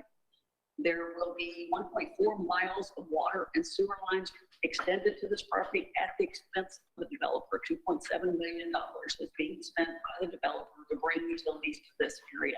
And that's on their cap, it's not the city's cap. So that's a good thing. Next slide. Robin went through a lot of this, but I'm going to just reiterate it just so we all know. Our PD plan provides specific design standards. It's the diversity of houses, which would be villas, townhomes, multifamily, single-family detached lots in 3 different widths, a wide range of floor plans, and a wide range of square footages being offered to the buyer.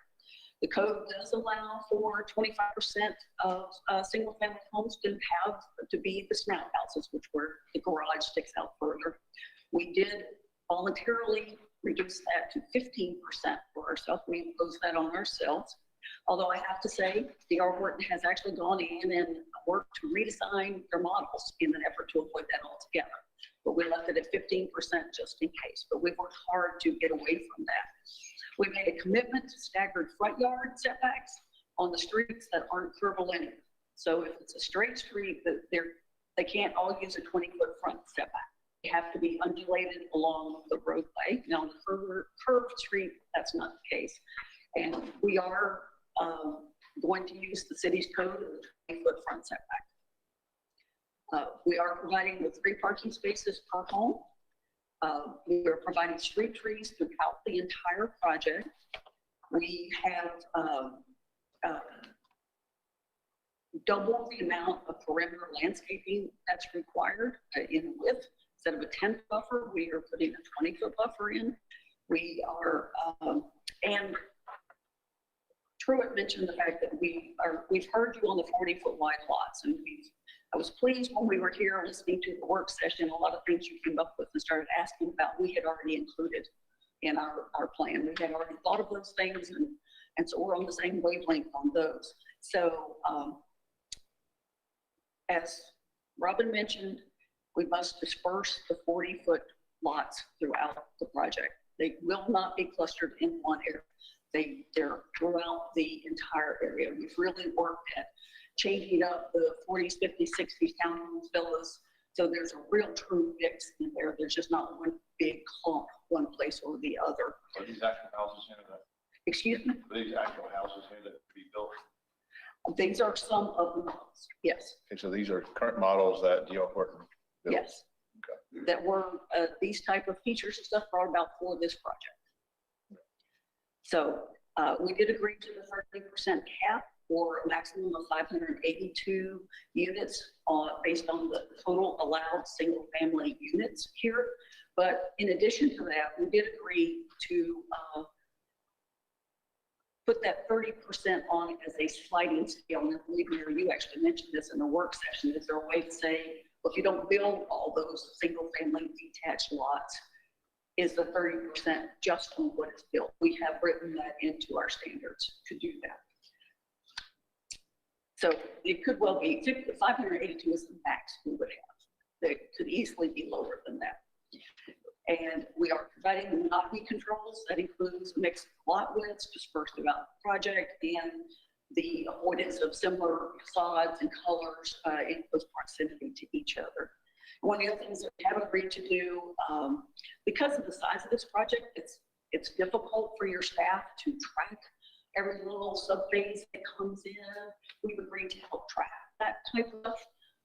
I've worked in a lot of very large master plan communities, and we have found in the past that the staff help them with that serves everybody better. It really does work well so that they don't have to get down to the minute detail. We help with that. So we have committed to that. So next slide. There's a unified development theme for the project.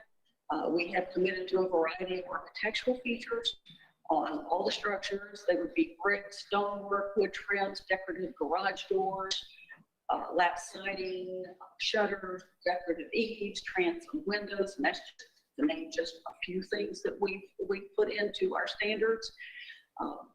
The important thing is those design standards would be for everything in the project, for residential, for recreation facilities, for commercial facilities, for office facilities, for entry features, for signage, all across the board, themed through that whole gamut of uses. Next. And this is a rendering of the proposed first entranceway. You can see it's very elaborate. There's a lot of landscaping. There's two very large structures there that will be used for signage on each side. Median, you can see that there's lakes on either side of that entry, and I don't know if you can tell what that is, but those are little fountains in there. It is planned that there will be quite a few fountains at the lakes throughout this project. Can't say it's going to be in every one of them, but in quite a few of them. So especially in the entry lakes, you can expect to see that. Next slide.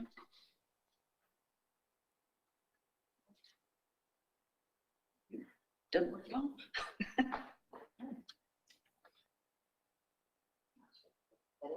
There we go. Yeah, that's good. Yeah. So this goes to the comprehensive plan amendment you heard earlier. This was for the expansion of the mixed use area. And the reason for that was to help accommodate the existing entitlements, not to add any entitlements. Mark Hudson, in his process of reviewing things, he must look at the worst case scenario. That is not the plan here.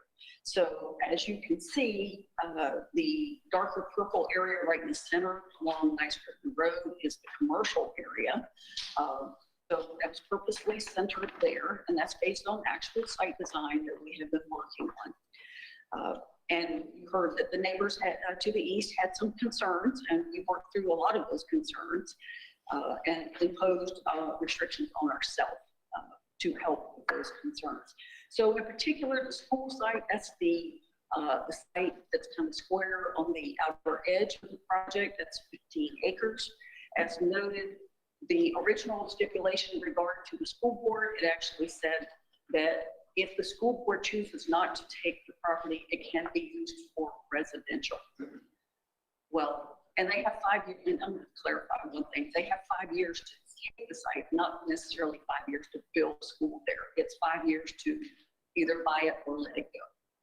But the way the wording is, if they let it go, it goes to residential, and it can only be used for residential if there are residential units left over to put on. So, you know, how long it will take to actually build a site, we don't know. Build an actual school, we don't control that. So we changed that stipulation to say not just residential, but single family detached residential. We put that in the notes, and we actually changed the drawing for that block on the drawing to say school site or residential, and then for single family detached. So we kind of doubled up on that to make sure that that stayed that way. For the multifamily development in the northeast corner here, the lighter lavender kind of color, we did limit the number of multifamily units. We reduced the height of the buildings that was allowed, and proposed an enhanced perimeter buffer width on Charlie Taylor Road from 20 feet to 75 feet. And with added landscape materials within that buffer, and as Robin told you, restricted access to Charlie Taylor Road to nothing but emergency vehicle access. And then with the commercial development, again, we restricted the proximity of the location to be at least 1,000 feet away from that intersection. And if for some reason we need to move it over, we have to provide a 150-foot perimeter buffer along Charlie Taylor Road. And again, no commercial access to Charlie Taylor Road. Next slide. Excuse me, may I ask a question?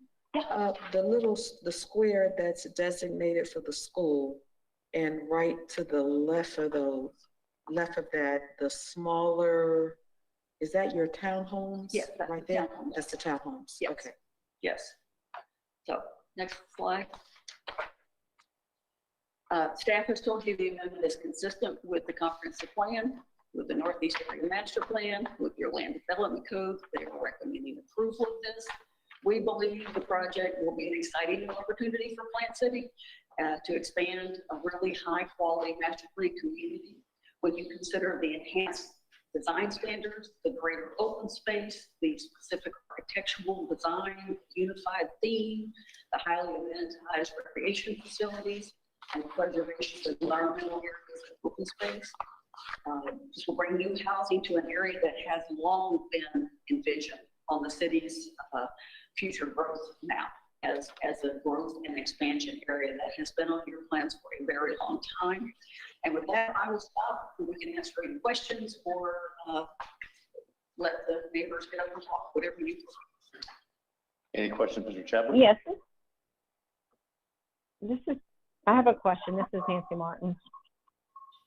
No, Ms. Martin, this is for the commission right now to have a question for Ms. Chadwick. Okay, sorry. Sorry about that. No problem. Did the commission have any questions for Ms. Chadwick? Yeah, well, I will have questions, but I'm not sure if this is the proper time for me to ask them. Are we going to hear from, I thought the Latrells were going to speak? Yeah, they're going to right after that. We're just, we have both Latrells and we have Mr. Haney, and then we're going to open up for the rest of the public. Okay. Okay, could we come back to asking questions? Then after we have the public, then we're going to bring back Ms. Baker and also the applicant, okay, for any rebuttal, okay? And at that point, we can also ask. You can ask any questions at any point in time. I'll reserve that time to make mine. Okay, great. Ms. Chapman, I have a question. Tonight, we're really trying to make a decision on which plan is best, because you already have an approved plan. Yes. Okay, so we're trying to decide which one is best for our community, for our city, for the neighbors surrounding that community. Okay, so when I look at the concessions you've made to the citizens that are the surrounding neighborhoods and so forth, and when I look at the changes you've made into the proposed PD, and you know, as far as off the main roads, the setbacks, not having entrances, you know, fronting their homes and so forth. These changes you're making, and it looks to me like the one thing you're trying to get away from in the TND primarily is the rear entrance for the garages. Yes. That's what you're really trying to get away from. That is Why? Correct. Why would you want to make all these changes and all these sessions, and that's the one thing you're giving up? Why? Because it's something that Ed Fleming is here from Walton. I think he could tell you that they had this on the market for over 5 years and was unable to get someone interested in building that. Okay, but you bought this knowing that you were buying it based on this TND, and that's what was approved. So you bought it hoping you could change it? Yes. But it's that important that you're making all these changes and so forth just to get rid of that one component. Interesting. Okay. Yeah. It's significantly more expensive to build. And that's a big part of it. But D.R. Horton could explain that better, but yeah. Okay. Before she leaves, any other questions? That's the line of inquiry I'm going to, but I'll reserve. We'll reserve it. Okay, thank you very much. Okay. We had a couple of individuals contact us before, it was actually last week, and asked us could they have extra time. And because they asked for extra time for tonight's public hearing, we granted it. So we have 3 individuals, Mr. and Ms. Latrell and John Haney. The Latrells are approved for 6 minutes each. And then Mr. Haney is approved for 5 minutes, okay? And then all others that will be participating in the public hearing tonight will be the standard 3 minutes, okay? So at this time, we'd like to call, well, which Latrell wants to come first? We'll let you choose. Please come forward. So that's Travis Latrell. Please come forward, name and address, and also please state you've been sworn in.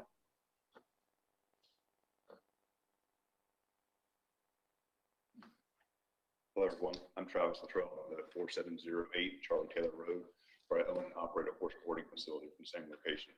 I have been sworn in. Thank you. Thank you for the opportunity to speak.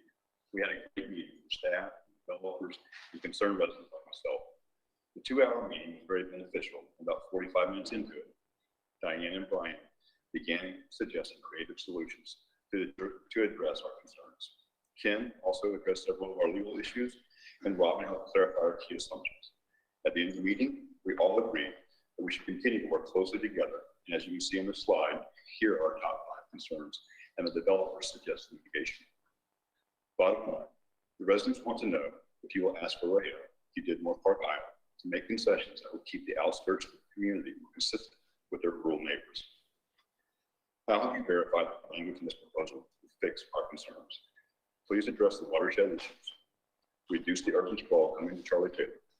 Place the school in a more suitable site, or if the school is not built, ensure that it stays single-family homes along the 15 acres, as well as plan ahead for the explosion of traffic about to flow onto our streets. As you know, flooding is our primary concern. If the watershed is not addressed and the developer puts in the infrastructure, it will simply be too late. Once 2,640 homes are built, it will be impossible to make necessary changes to address water runoff. Just look at South Tampa as an example of what not to do. Residents are tired of people ignoring the problem and not taking actions to actually fix it. When the infrastructure is full in the spring, it should include extra measures to expedite the water away from our homes. Second, we're frustrated that school, commercial, population-dense housing, and multi-story apartments have all been relocated along the northern part of Charlie Taylor Road. The Act 2040 plan states that you're going to manage growth by reducing urban sprawl. It does not say that you're going to manage growth by consolidating urban sprawl on the perimeters of developments and then in front of your rural and agricultural residents. Why do they need to expand the commercial footprint on Charlie Taylor Road? When you drive down our street, you see single-family homes on one side. Your eye naturally wants to see single-family homes on the other side. It builds small town charm. When you drive in the street, you see single-family homes with 5-story apartments, back-to-back townhomes, and a public school. It does not look like Plant City. It looks like Brandon. If the developer has determined not to sell single-family homes in front of the school, then why are they asking you for the school for our single-family homes? A better location for this would be to place the school in community service, where it's originally designed, or on Max Griffin, where there's no current residents and children will not have to walk across a busy street with traffic. However, the Walter representative told us that this would never happen. That's prime real estate. So is Plant City all about making a buck, or are we about building a community our families can be proud of for generations? What is singularly changed to force them to move the school outside the community? Is there seriously no other options? Third, putting the school in this location is dangerous because my horse boarding facility is across the street. Kids are drawn on horses like toddlers are drawn on swimming pools. This increases your liability now. And why do you have to put a school right here? When we saw the plan in 2015, we verified that the school, both inside the community and Charlie Taylor's family homes. I honestly spent my entire life savings investing in our community. And I built a small business you can be proud of. Now, they're asking me to change the location. Fourth, where the school is not being built. Well, dirty little secret, the county has not built a school, too little too late, it's already commercial. And then the developers could make whatever market there, strip mall, McDonald's, or Walmart. But grateful, thankful, the developers have chosen to try to fix this. They originally stated that they would try to keep 15-acre footprint, this wasn't before. But unfortunately, there's a city quota or ratio on EDs, and that makes the solution possible. In this form, grant and exception policy, right here, right now, table flat, wasn't before on that footprint. The developer has kindly gone through and added the language to the plan that converts us back to single-family homes if the school is not built. I'm asking you, is that actually enforceable? And if not, what can you do to protect us today from what might come tomorrow? Our fifth concern is commercial traffic, and this is where we're most pleased with the developer solution. They stated in our meeting that commercial traffic will only enter and exit off Max Griffin. And they went on to say that the western dead-end roads will not be open through traffic. Please ensure they do what they said they're going to do, and it can't be reversed. So as a concerned resident, I'm asking, how are you going to verify that what the developer stated is actually in this proposal to address our local concerns? I want to know how you're going to enforce that it actually is done, and how are you going to ensure that it will not change after the fact? We are very, very grateful that the developers are addressing the watershed issues. We just want it done in advance. We're very, very grateful that they're reducing the urban sprawl by increasing the setback buffers and limiting the heights of the apartments to 2 or 3 stories. We just ask that you keep that in mind as they build this out. We respectfully disagree on the school's location, but we are grateful that they are adding the single-family homes in this planned area, and we're cautiously optimistic about the traffic. So at the end of the day, you may have to ask the way to make a few more compromises, but that keeps the outskirts of their community consistent with our rural neighborhood. Thank you for your time. Merry Christmas. Thank you. Okay, Ms. Luttrell.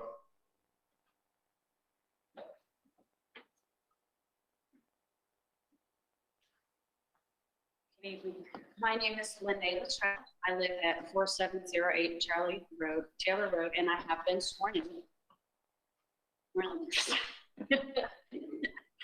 By speaking at many public hearings regarding Berea since June, we have grown to appreciate each and every one of your personalities and work that you do. It is evident how much you love our hometown, and that is also why rural residents are here this evening. We understand that Plant City needs to grow to survive. While we wish it was not in our rural neighborhood, we know that the owner has every right to develop that land. It is not our intention to argue this point.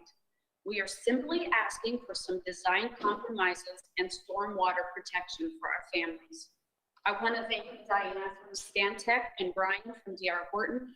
We are very fortunate that they are the ones at the helm of this flagship project. They have met with us to listen to our concerns and seem willing to find common ground. They, as you see, they've added some protective measures to their plan as a result of our conversations. But there is only so much that they're willing to do. This is where you, our commission, come in. Your oversight and management of the developer is the only thing that can ensure balance between big city and rural country. Next slide, please. So what has changed since the last plan was shown to residents and approved by the commission? The biggest difference is that they are moving the school, high-density housing, mixed use, and the majority of their commercial entitlements to the northeast corner, as you'll see by the pink circle. The developer and planning department who argue that their design is consistent with the Imagine 2040 plan, I emphatically disagree. They may have met percentage requirements, but they missed the mark completely in the overall layout. Your plan clearly states that communities must have a village-centered concept with high-density mixed uses at its core, while leaving outer areas rural. When you look at communities like Celebration, Lakewood Ranch, the Villages, they all have city centers. Businesses, schools, and high-density housing are the heartbeat of their communities. This type of layout creates a progressive buffer between the populated areas and the quiet countryside. This is the thoughtful design that we are fighting for, and frankly, the one that we were promised. We realize that our city needs apartments, but they do not belong in the heart of a rural area. They should be closer to I-4 and downtown, where the patronage of new residents can bring life to local businesses that desperately need their help. Next slide, please. By far, our biggest threat is flooding.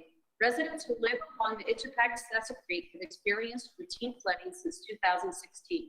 This has been a well-documented crisis that has not been fixed.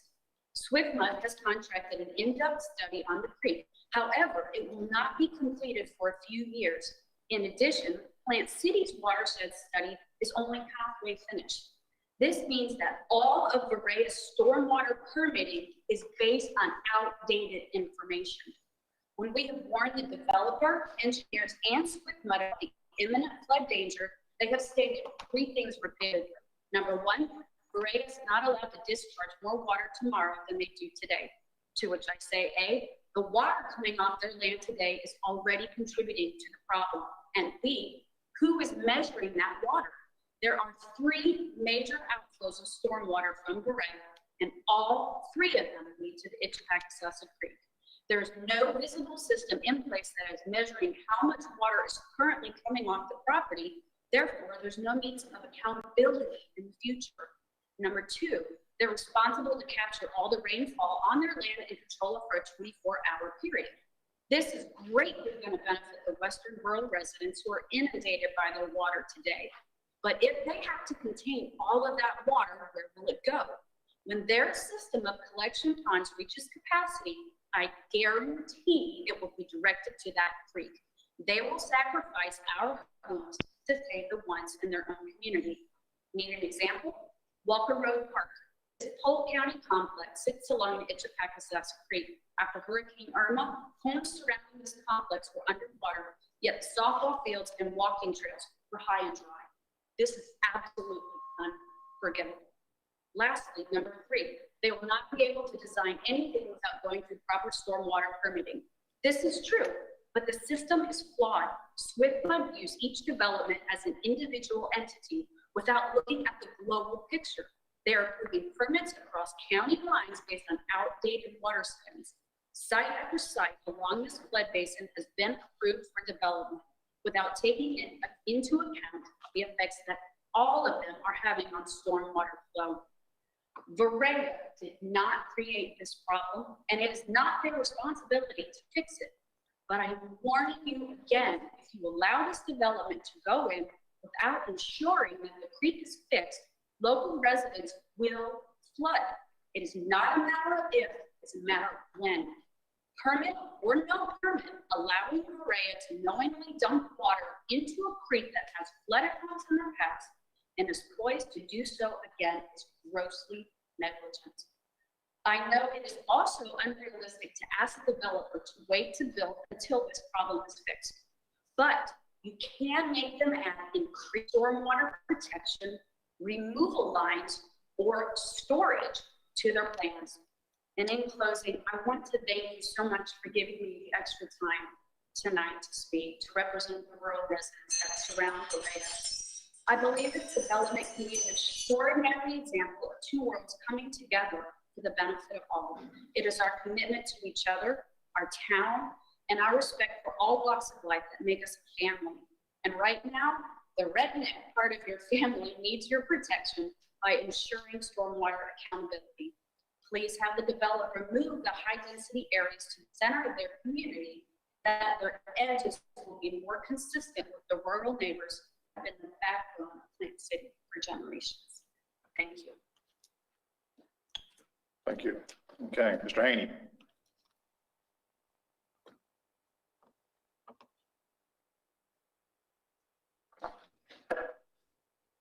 Good evening, Commissioner. My name is John Haney. I live at 3906 Charlie Taylor Road, and I have been sworn in. A couple of things, 2 issues that I wanted to bring up before the commission. If I can, let me go to the next, or one particular slide, it's the color one. Right. The 2 issues that I want to point out to the commission tonight that I see with the current development plan, and I want to piggyback on what's already been said.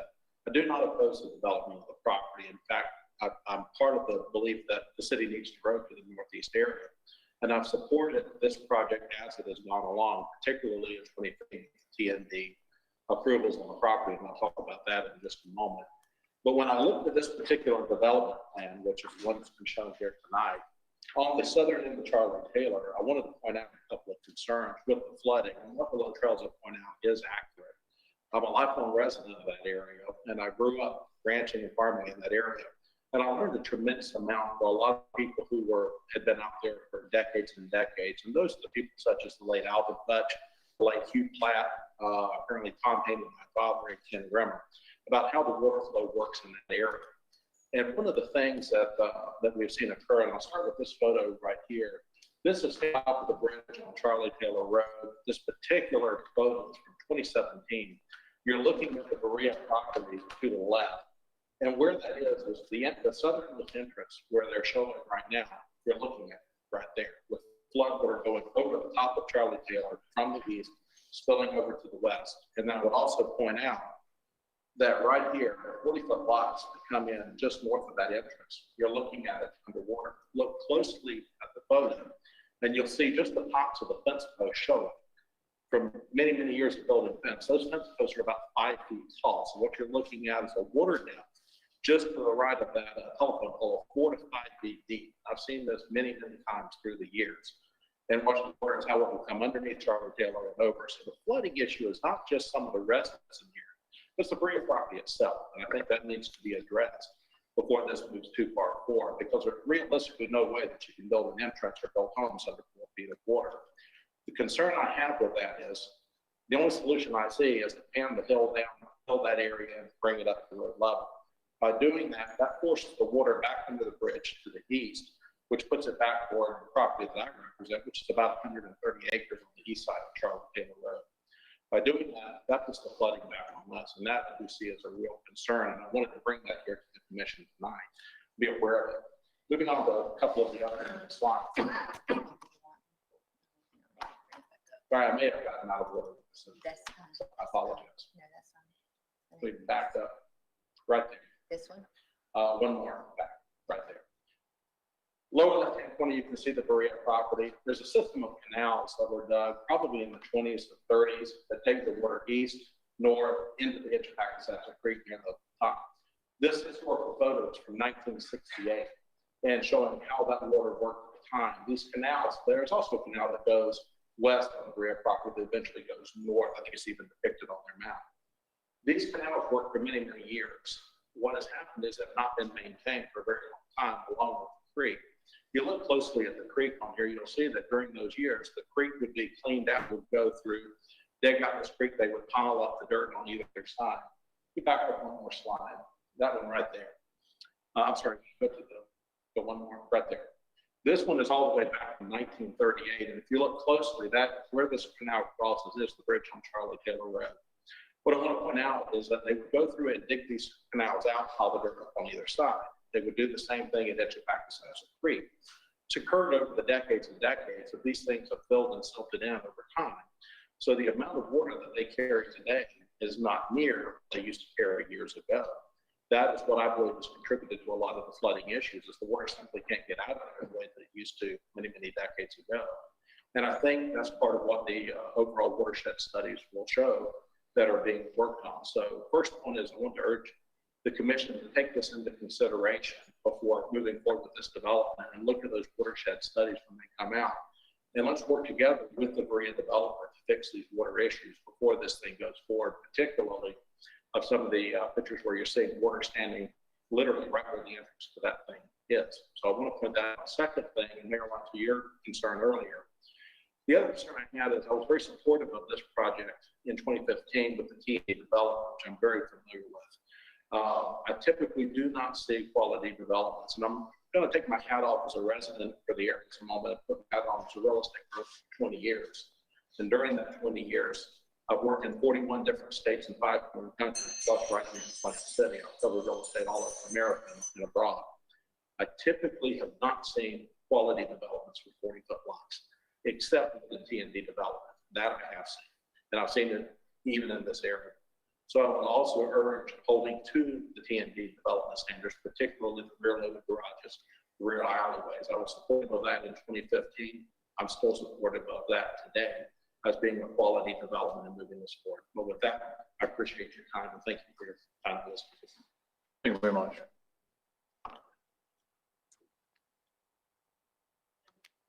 Okay, this is a public hearing.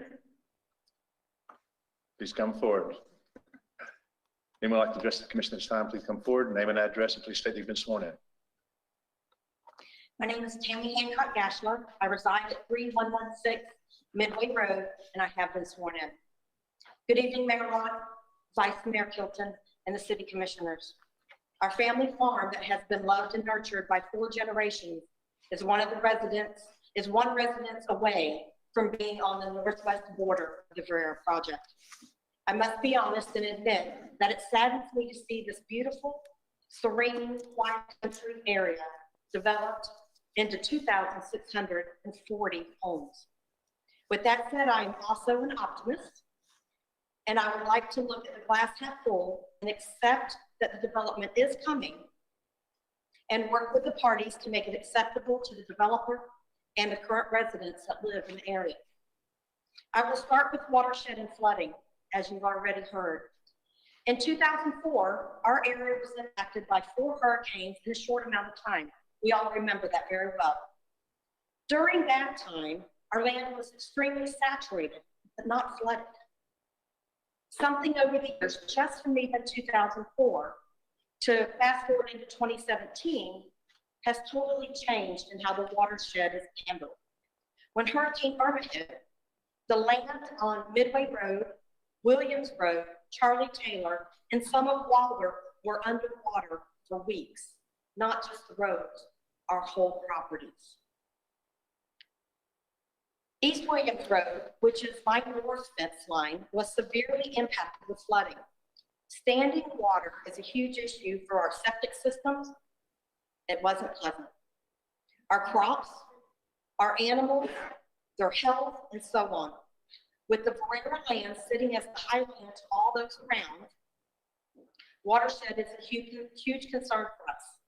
Please maintain that it's the commissioner's oversight to assure all water management is addressed. Your current residents deserve this protection, not just your future residents. Access points into the development are on Charlie Taylor, Midway, and Knights Griffin. In previous maps, we have seen that there were plans to possibly include access points on East Williams Road, Lamb Road, and Fraser Lane. All three of these roads are currently very small country roads that are dead ends. Citizens that are on these roads want any plans to develop these into access points to be permanently off the table. With this area being majorly impacted and sandwiched between both the Ferrera and the North Park Isles development, we ask you please stop the urban sprawl into what's left of our properties by taking away use of the small country roads off the table. North Park Isles has also added 2 access points onto Wilder Road, thus even further increasing traffic on this road. Next is a zoning concern with commercial and mixed use on Charlie Taylor and Midway. Following the Imagine 2040 plan that states that higher density mixed uses should stay in the core of the development while leaving the outer areas rural. Midway and Charlie Taylor are the outer areas and should remain free from commercial and mixed-use development. The plan also outlines goals that include protecting and preserving the character of the area, keeping commercial areas on major arteries, and to manage growth in a way to discourage urban sprawl. Utilizing Knights Griffin Road for commercial and mixed-use zoning would more cohesively comply with the plan that was developed by the city. Please consider keeping Charlie Taylor and Midway roads as residential only. In closing, business to all of you, I know that. But to us farmers, ranchers, horse boarders, stargazers, animal rescuers, hobby farmers, 4-H and FFA loving residents, this is our life. Please work hard for us that have supported you and our special town for decades. We can have both growth and development without casting aside the old to make room for the new. Thank you again for the attention you have given us this evening. We really appreciate it. Okay, would anyone else like to address the commission at this time? This is a public hearing.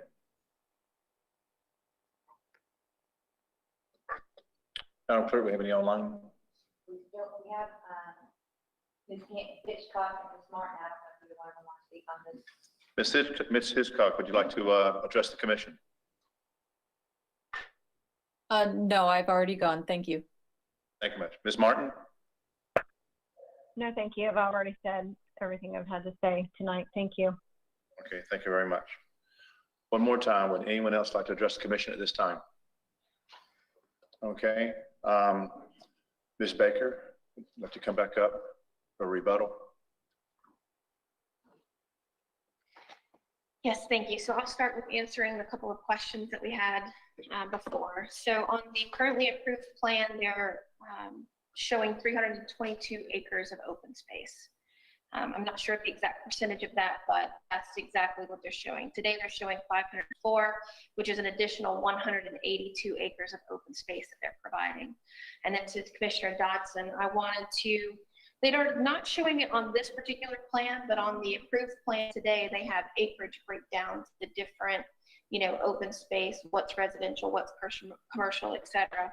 And according to that chart, only 295 acres on the site are wetlands and wetland buffers. So what you were mentioning before is that, that 50%, the majority of that is already existing, so they have to provide that. That's, only 295 of those acres seem to be existing today that they would have to preserve regardless. And so they are providing more than that. I wanted to, if I can for a minute, speak to our T&D requirements because I want to be clear about a couple of things. Our T&D standards within our code, they may not be as strict as you think they are. And so I just want to be clear about what's required as far as rear load. So the way that it's worded in the code, it says that alleyways should be provided where practical. It doesn't say that every single house has to be a rear loaded house. And in fact, there's a portion of the code that actually encourages the lots around the outside of the different residential pods to be like normal lots where they have setbacks around the whole complete house with a driveway in the front of the house. And it's worded that way exactly. As we get down into the TND standards, there are some general architectural standards, but I can assure you that it just speaks to conformity of the houses, not monotony control. And it's more so to using clear glass and being, you know, if you use a stone, it has to be on the bottom floor, not the top floor. It's those types of architectural standards. The amount of architectural standards that are being proposed with this proposal today, I think you're going to get more definition of exactly what the homes are going to look like.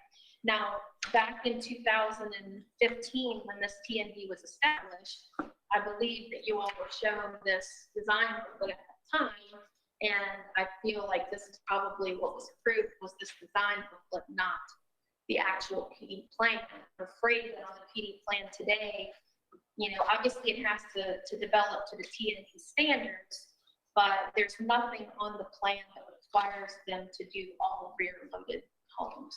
So I just wanted to point that out. Let me stop you there, Robin. If you would. You're suggesting that not all home sites in a TND development would be satisfied with rear-loaded garages. You don't have to be, correct. So, you know, by percentage, what number are you talking about? It doesn't state, it just says where practical is where it's required. That's pretty open-ended. I agree. That could be any. They could say it's not practical anywhere. They could, we don't have to agree with that, but Right. That could be someone's interpretation. The TND design, the development of it all is based more on the blocks. That's what it's aimed for, is to create those like city blocks. So there are regulations on the length of the roadways and how big the blocks can be. And obviously with those blocks come those alleyways in certain areas. But again, our code does not specifically say this many has to be, you know, rear loaded, that sort of thing. And I'm afraid architectural standards are lacking as far as, you know, really ensuring that quality development. Now, obviously, what they proposed in that booklet was very great. You know, the different styles of homes that were proposed and that thing. But there's nothing on that PD plan that requires that. So, just wanted to make that clear. I know there was a little bit of mention about the animals, and I know we talk about this a lot, but what we're talking about tonight is the use on the property and not those types of issues. Those are handled later as we move through the construction plan process, but there are several entities that are involved in making sure that if there are protected species on site, that they continue. Either they have to be mitigated and moved or that sort of thing. I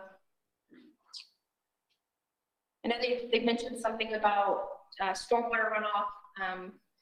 You know, again, tonight we're dealing with use. Obviously, is a greater issue. The meeting that we had recently, the applicant did offer to coordinate the meetings necessary to start that process of figuring out what is wrong out there to be fixed. Because these projects, as they move forward, they cannot spill any of their water on anything else. They have to be able to contain their own water, right? But if it floods today, guess what? It's going to flood, you know, after this project is developed. So they had offered to coordinate those meetings to get that process started. Ms. Baker, if they're containing the water, I'm sorry, go ahead. Last question. I just remember back when we had a flooding problem, if y'all remember, on Mars Street and was Haynes Street and MLK. Okay, we fixed the problem by doing the retention ponds, okay? Mm-hmm. And that took care of the water in that Lincoln Park area. If we move forward and we don't fix the flooding, I hear the residents, okay? We saw the pictures, thank you, Mr. Haney. I guess my question is, the runoff water from the creek, Where does that water flow to? Is it the Hillsborough River? I'm not sure. Yeah. It all goes to the lower green swamp. It's because it flows into Blackwood, which then crosses Can you 39. come up a minute? It's made of- So it goes to the Hillsborough River. So what I'm hearing is in the last couple of years, as we've had more rain, you've had more flooding, it's not flowing that way. So if someone starts a project, and I saw the picture at the entrance, and I know they've been working on the project for a while. My question is, the flooding, okay, with the residents, even with Berea and their project. I mean, I think we need some answers there about flooding and the water flow. Where is it going? Why isn't it going? Why are they having that flooding right now?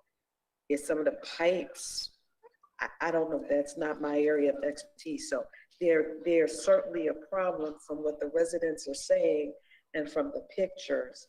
And I don't know if Berea, even with them and their project and the flooding in that area, have we discussed that or have they come up with some solutions about that flooding?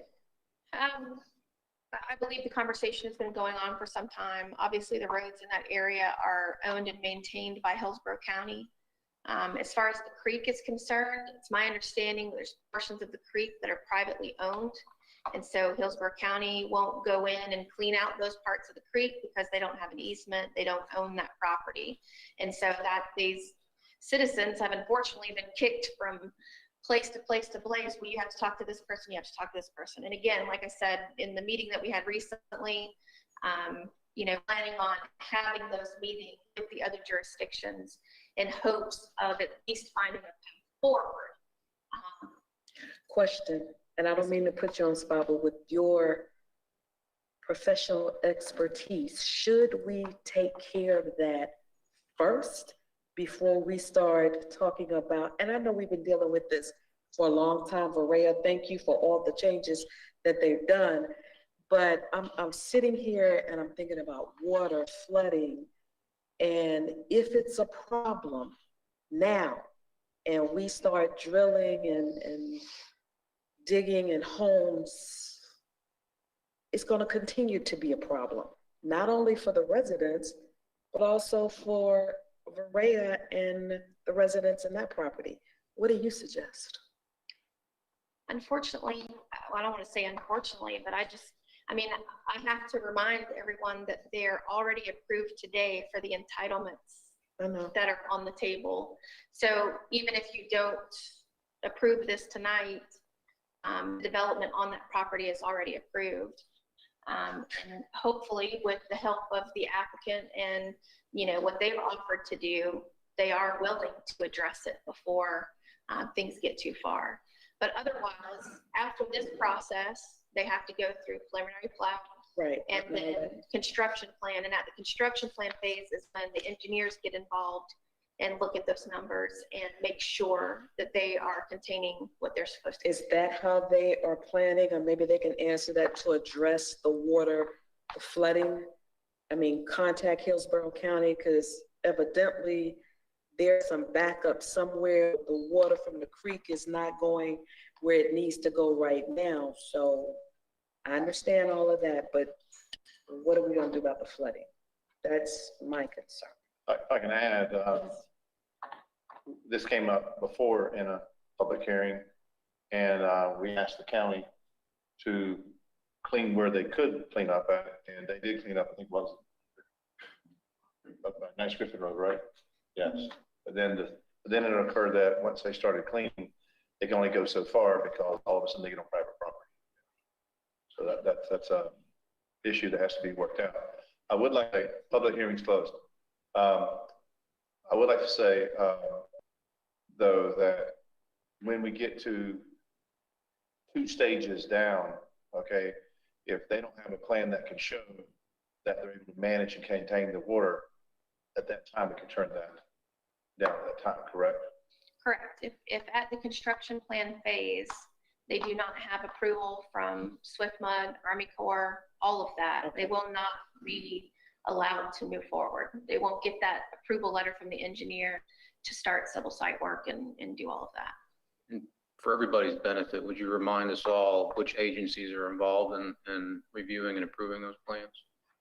So within the city, as far as construction plans are concerned, the internal departments, utilities, engineering, planning, solid waste. But outside of that, the engineering department requires approvals from SwiftMud, and they also require approvals from the Army Corps of Engineers. And depending, I believe the site is in a floodplain, they would be required to have what's called a CLOMAR, and it's a specific type of approval for areas that are in the floodplain. And so they would have to have all of those things in place before they could even think about pulling the first building permit. Okay. Thank you. You remember we had Johnson Point where the developer had a subcontractor and they graded the property wrong and dumped onto the neighboring community there. Right. I would like to say the city here, though, worked hard with SwiftMud, that developer, getting that corrected. So the bottom line is that they're not allowed to dump water. But it could happen, but if it did happen, they have to correct it. Right, exactly. Yeah. And one final thing I wanted to say, that there are conditions on the site plan today and what's being proposed that requires, at the time of construction plan or at the time of final plat for individual section of the project, we have to do a transportation study at that time to determine if that portion of the project, triggers the proportionate shares that they're required to do. And those proportionate shares that were looked at were well outside of the project as well. There were light studies that have to be done at even Sam Allen and Wilder, as far out as that they would have to pay their proportionate share for any of those types of improvements to help the transportation in all of that area, not just around the project. Any questions? I'd like to make one comment. As this flooding and all relates to this area, it's always been a problem. I can remember back in the 60s and stuff like that. But I think this project may be to the benefit of the neighborhood. Because I think this will show enough pressure to show SwiftMud and Army Corps of Engineers the need for correcting that problem once and for all. And I would say that a drainage or ditch or creek or whatever you want to call that flows through somebody's property, it should be like a road that goes through a property that's been there for 20 years. Then it can be taken under condemnation and made it a street. I think that the Army Corps of Engineers and SwiftMud should have the ability to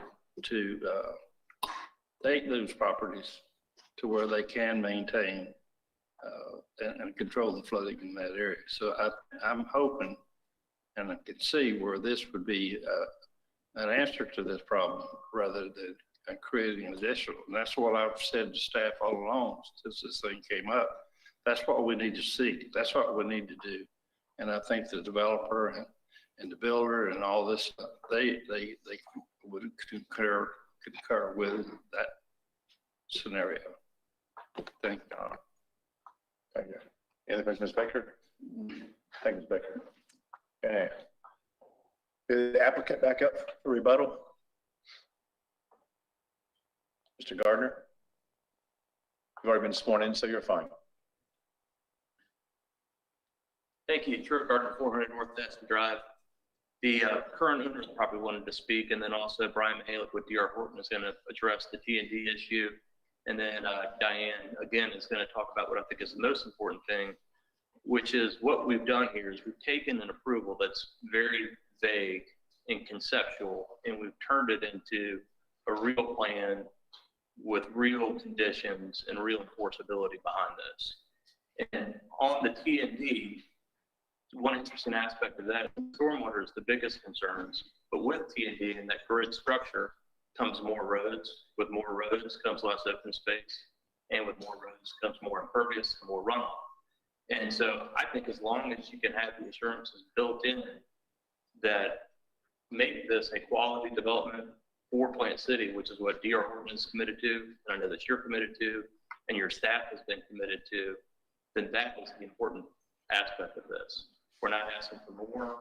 We're asking it to be a high-quality development. And then as Mr. Sparkman said, which I think is a great point, and was the conversation we had with the neighbors, I think with this development and with the help of the DR Horton consultants, hydrologist, one of which is him tonight, we're going to have the ability to have that meeting, call that meeting with all the stakeholders from Hillsborough County, from Swift-Mud, and take a problem that seems like it's persisted since 1937 and actually hope to finally do something about it. And I think without this, if this was developed in smaller pieces in 30-acre lots, whatever that may be, it's not going to have that level of gravitas that this is going to.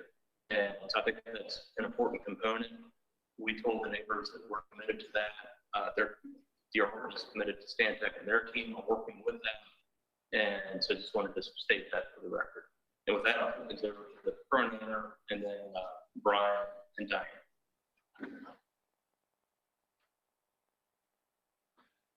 Thank you. Good evening. My name is Ed Fleming. I work for Walton. I'm not the current owner, but I represent the owners. I work for the owners and I manage the property. I've not been sworn in, so I probably need to get sworn in first. Please do so. Please raise your right hand. Do you swear and affirm to tell the truth, the whole truth, nothing but the truth, then to make that clear? I do. Thank you again for a few minutes tonight to say just a couple of things.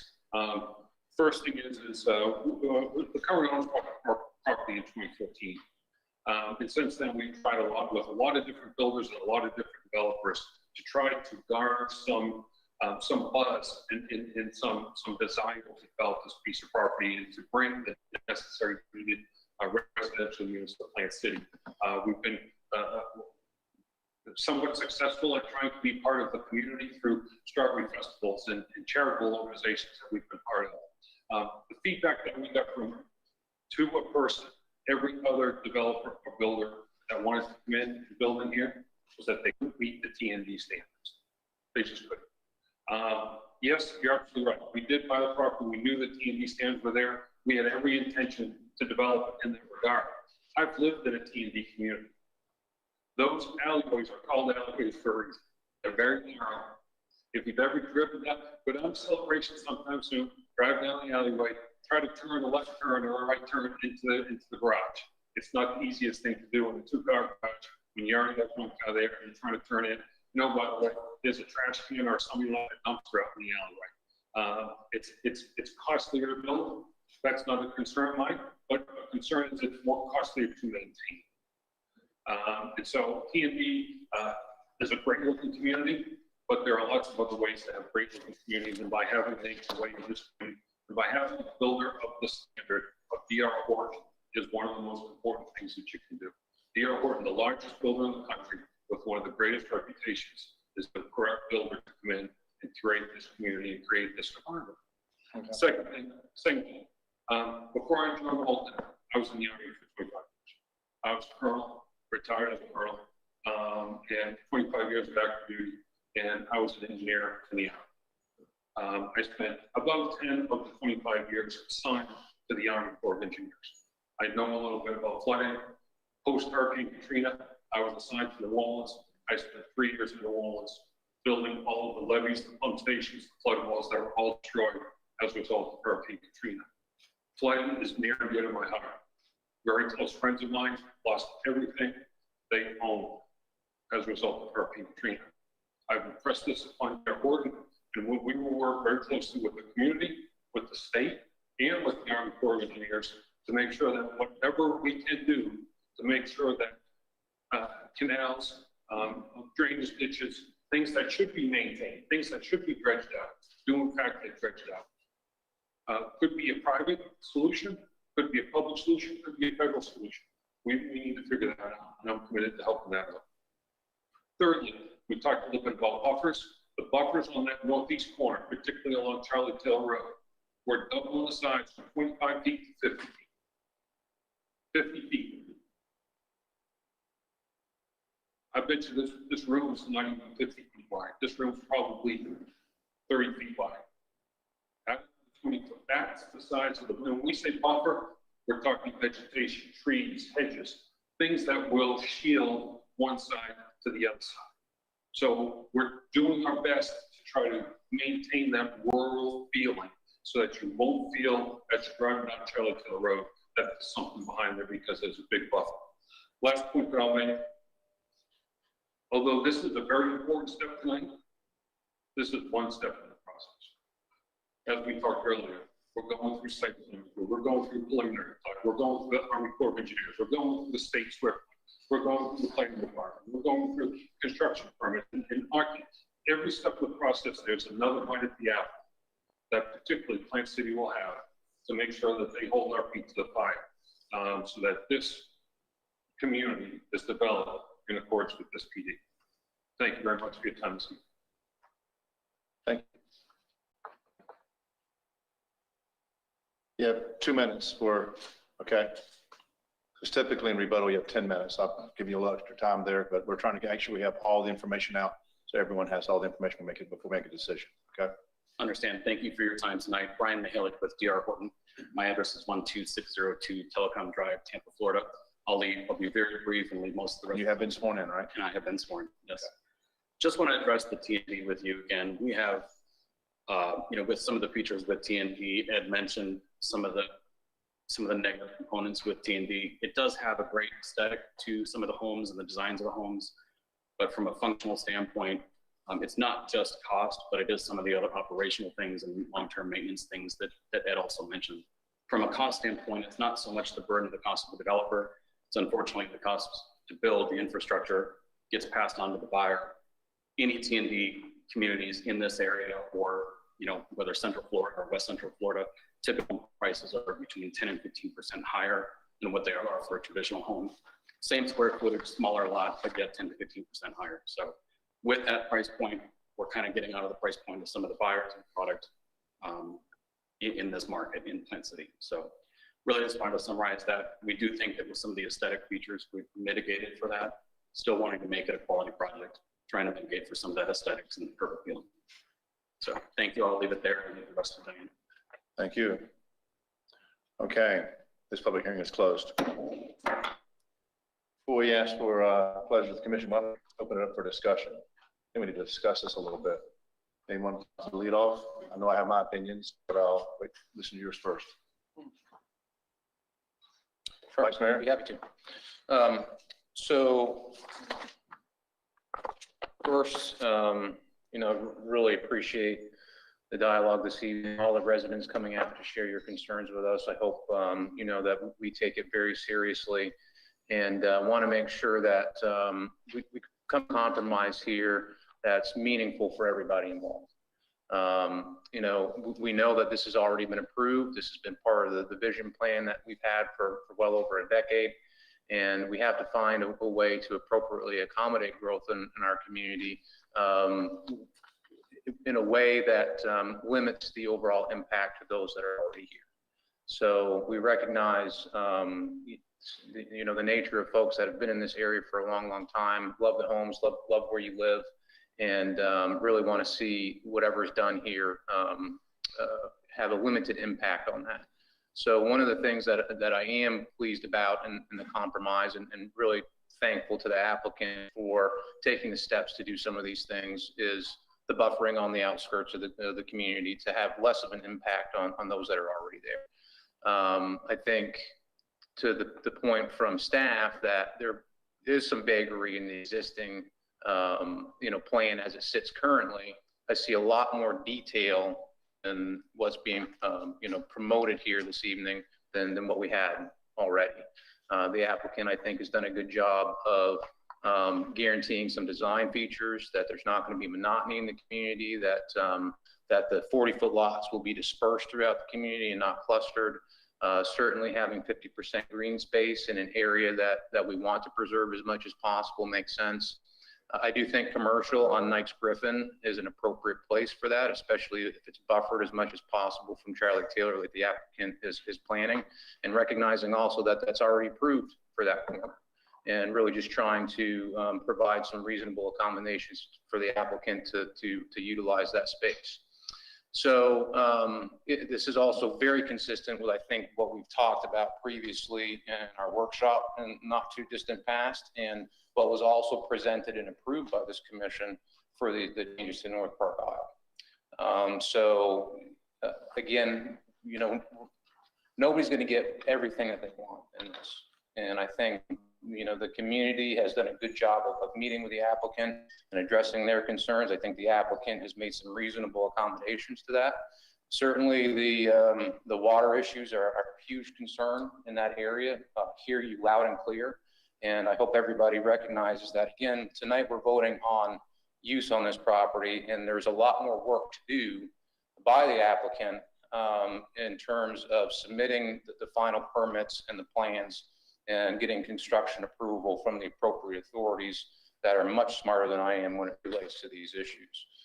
And maybe if it's designed well, the retention on site perhaps could have an impact on actually keeping more water on site with the retention ponds. I don't know how all that works, but we do know that there's a lengthy process for that includes organizations outside of this commission reviewing those plans, that's all that they do. So I do have comfort and confidence in Swift Mud. I know that they've got a lot of teeth. I know many people in that area on Knights Griffin Road who have, you know, flooded areas that have tried to clear out some of their wetlands, and Swift Mud has come in and find them and dealt with that appropriately because they're messing with the wetlands. So I know that there are an organization that takes it very seriously. I also know that with the design specifics that are in the PD, and when it's written in there, that the applicant will absolutely have to adhere to that. And I know with great confidence that our city staff will make sure that they do what they say they're going to do and what's written into that PD. So I'm comfortable with the compromises that have been made this evening. Anybody else?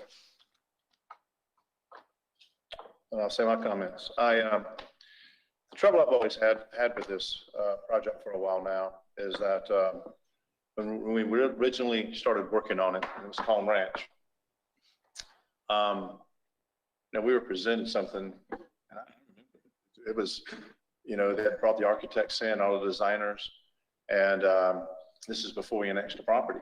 And it was going to be something that looked like Lakewood Ranch, you know, and so we were like, if we took what we consider one of the most prime pieces of land in the Plant City vicinity, the Calm Ranch, okay, we wanted to make sure it was something that if it did develop, that it something that met the characteristics of our community, it improved our community.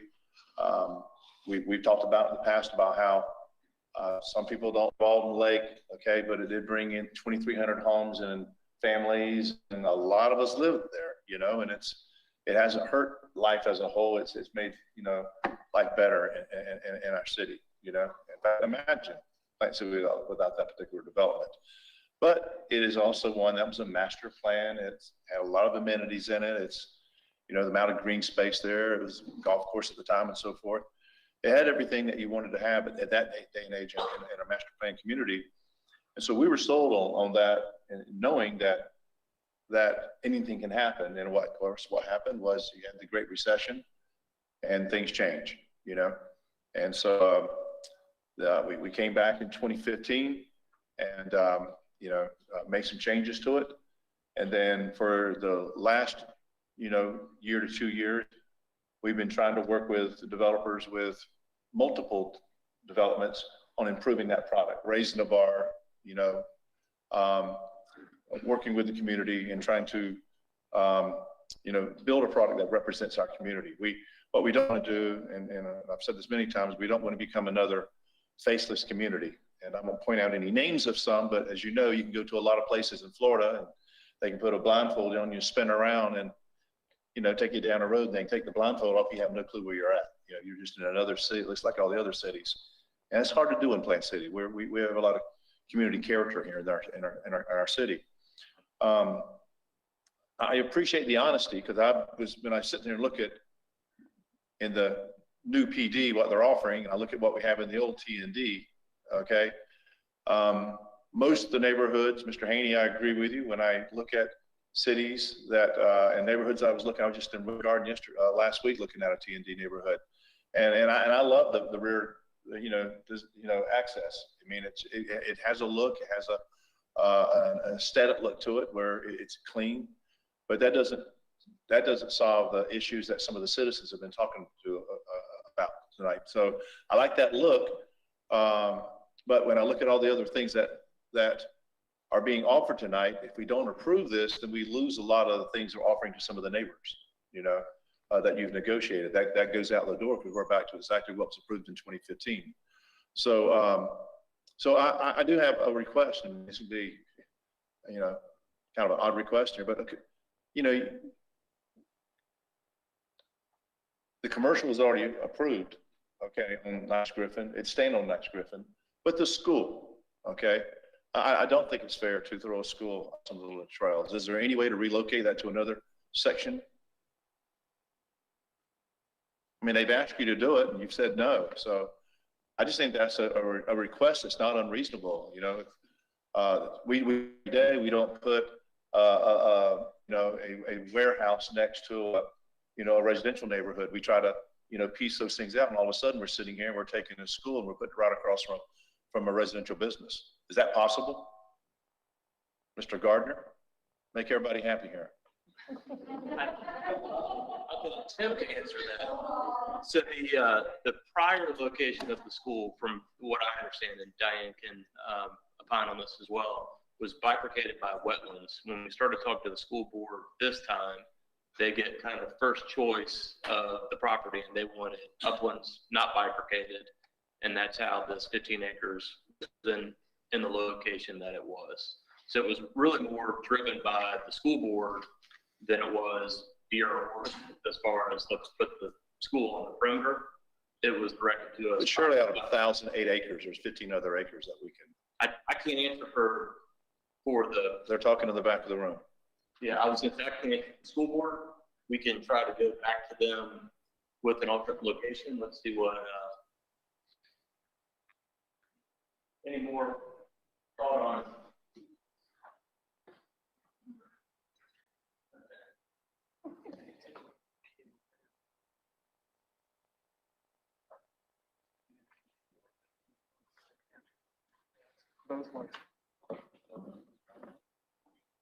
Any other comments? Well, I think I probably should just reflect on my appreciation for the genuine concern, I think, that's been represented by the developer community, by our staff, by residents outside the community, and comments made within our city commission, that we all seem to be genuinely driven by the interest in having the type of outcome that would give us the product that we seek and have sought for a very long time on this property's land use, but most recently dating back to 2015 when a traditional neighborhood development plan for development was approved. I will also say that I personally desire a traditional neighborhood development plan over a planned development.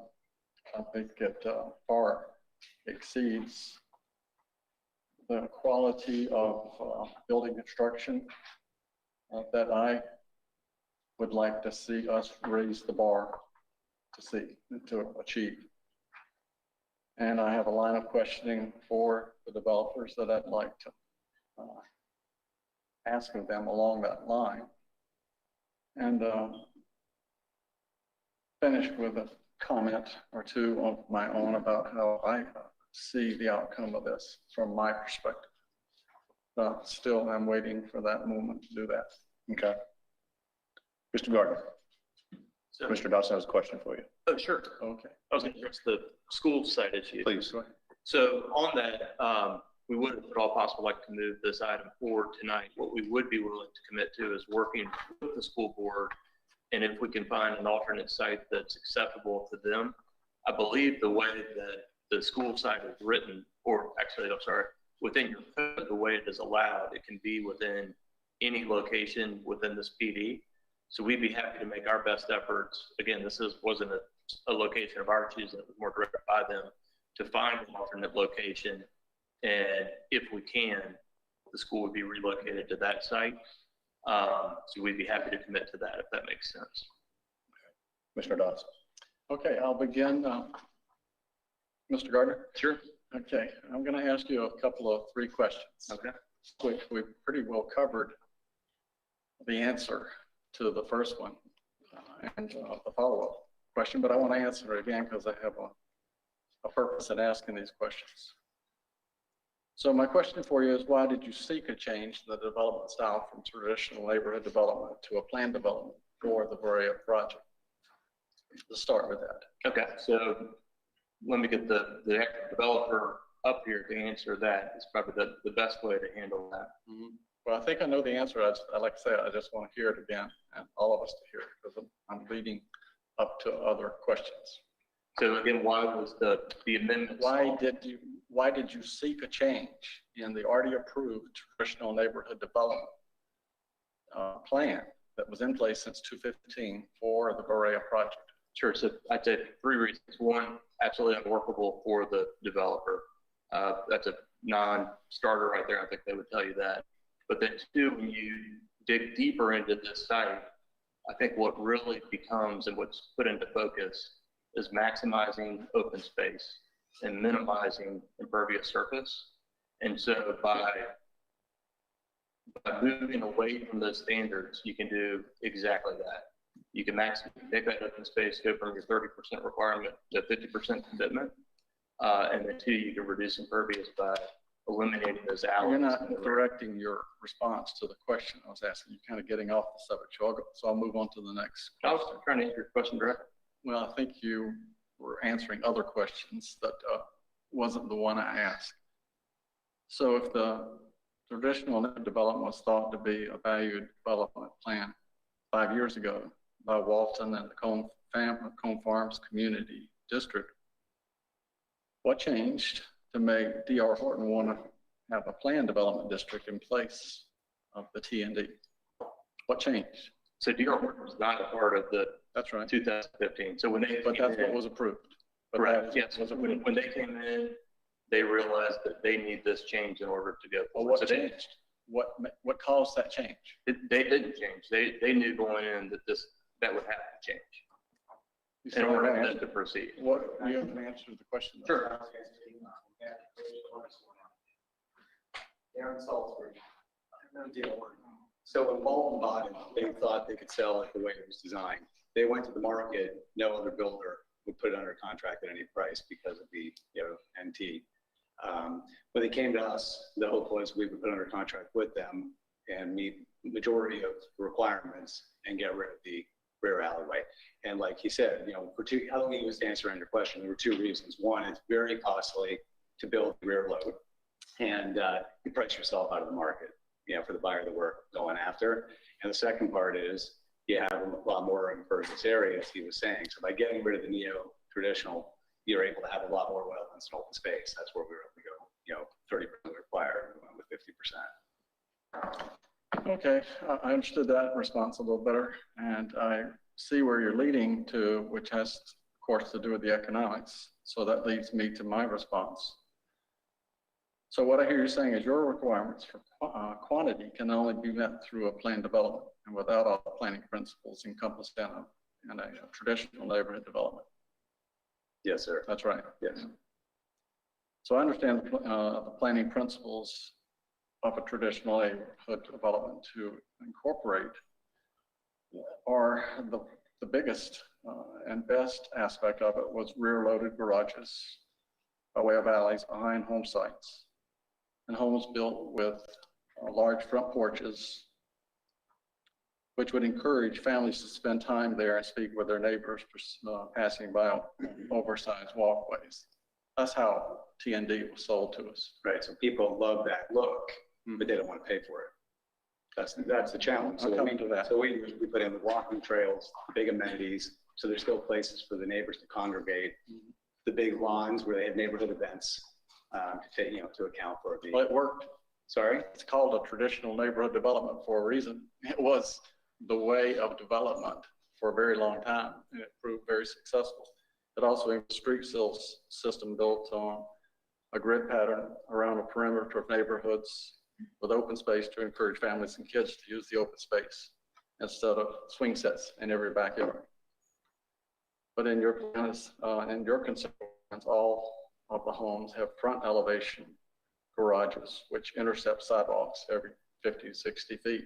So an expanded walkway to encourage people to mix with their neighbors on open front porches are disrupted because you've got the garages where cars are parked leaving and crossing over the sidewalks.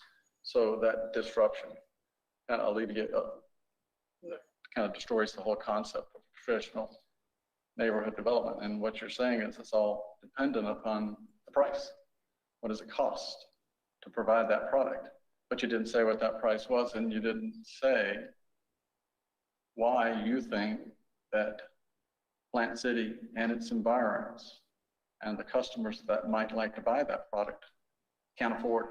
Well, I think when you're doing a 100-unit community, it's one thing. If you're trying to sell 2,500 homes, it becomes an affordability. It's going to add about $15,000 in costs, which is $25,000, roughly on the sales price. So you're pricing a lot of people out of the market, and a lot of people, everyone. Well, what is that? What's that? What are you suggesting that market is? Well, we'll be trying to sell homes to everybody: the first-time buyer, the move-up buyer, the retiree. I'm asking you what you think the value of a product that you would produce with TND would sell for, or what it would need to sell for. What's that for first home buyer price is what he's asking. It's, we'll probably be starting with the townhomes in the low 200s, and then the 40-foot lots would probably be about 30 grand over that. So probably 230s to 250s, for the 40-foot lots. And then of course, each product line probably goes up about $25,000 because we'll have about 6 different product lines throughout the community. And with I don't want to get off track, but when we're finding with a community like this, majority of the buyers, regardless of the price point, they want the privacy behind them. A lot of our views, there's very few back-to-backs in the communities. We do this every day. And the neo-traditional communities that we've had in the past, and we did them in the past, but it was more in infill locations and not in more rural areas. And when we did it in more rural areas, we just didn't have the same success, which is why we came in and changed it. What I think I'm saying is you're putting a value on what the limit of a buyer in Eastern Hillsborough County is willing to pay for quality product that's identified as a traditional neighborhood development. And you're saying that if it exceeds $220,000 to $250,000, it won't get bought because no one will afford it. Yet we have homes in the Walden Lake community that are 40 to 50 years old that are selling for more than that right now. All I'm saying is every $1,000 you're raising the price, you're pricing people out of the market. It's that sensitive market. And as far as quality goes, it may look nicer, but when you say quality, the quality is going to be the same. We're the only builder in Florida that builds everything two-story block construction. So our $200,000 home is 2-story block. Custom guys doing $700,000, $800,000 homes aren't going to be 2-story block in a lot of cases. So the quality is very good. It just won't give you the look that you're talking about. I think we probably have a respectful difference in opinion on how to approach that question, because I do feel like what we're trying to achieve is we're trying to raise the bar, and I believe what you're representing is something that lowers the bar. But this is a small percent. It's not the quality that we're looking for in regard to what we want to attract to the community. And we're working awfully hard to provide a commercial interest that creates job opportunities, that's increasing per capita income in the East Hillsborough area. We've had great success with it, as you know, on County Line Road, and more to come. So you're looking in the past, I'm looking in the future effectively, and I'm thinking. I'm talking about the 40s, right? So the 40s going to be 15%. We're in 60-foot lots with homes up to $400,000 too. The average price in the community is not going to be 230s, that's just the 40-foot lots, 230s to 250s. But we'll go all the way up to $400,000, trying to cater to a lot of different buyers. Well, the way I see it is that you need quantity to sell product. And what I'm looking for is more quality and a little less quantity. We're looking at a combination of both. Well, it doesn't sound like we're looking or talking about exactly the same thing, the same way. Well, I'm trying to identify Yeah. quality and quantity. I'd love to take you to a couple of our communities, and we've got in Tampa that are 1,000-unit communities, whenever you want, and show you exactly what we're building, because it'll be very similar, as far as the entrances, the model parks, the preserves that we have in place, the walking trails. We've got 2 good ones in Pasco County. If you ever want to go, I'd be happy to meet you there. Taking bus, we've actually taken buses to go see product developed like this. That's long before me. Sorry, this was years ago. Oh, okay. Yeah, these are just I not served on this board for some time when we first started talking about traditional neighborhood developments. We wanted to see what it's like. So we went- I was just gonna add one thing. I think we can get a little myopic on the alleys in the rear. That seems to be the issue that you're stuck on. It's not only and that, rightfully so for it's you. the grid system of the streets where you have the open space in the front so that it encourages families I can't to use the open space instead of all having swing sets individually in the backs. If that was the route that we went to, the percentage of open space would go from 50 and drop straight down. Your impervious would go straight up. So, well, open space is open space, whether it's in front of the grid system. if you add the alleys in the rear, you are reducing open space. That's not considered open space. But I'm talking about the space in the middle of a neighborhood. But And again, houses built to around. make that type of design, you've got to put the alleys. Putting the alleys reduces the open space, increases the impervious. I understand. But the other part of this is, I don't think we should get so myopic on just rear-loaded garages. And the standards that are there now that weren't there before, and the commitment to quality, the open space, the trails, the parks, the centers for people to congregate.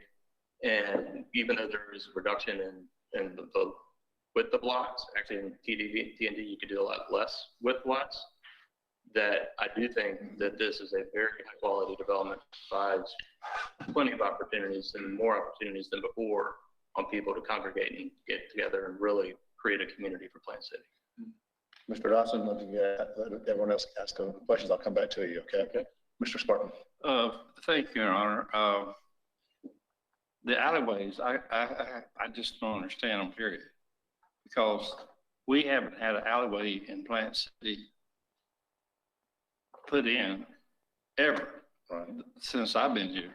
Or since I've even born in Plant City, I guess.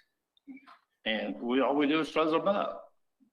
And now we also have trying to revamp our alleyways in downtown to be more attractive and more utilization for walking traffic.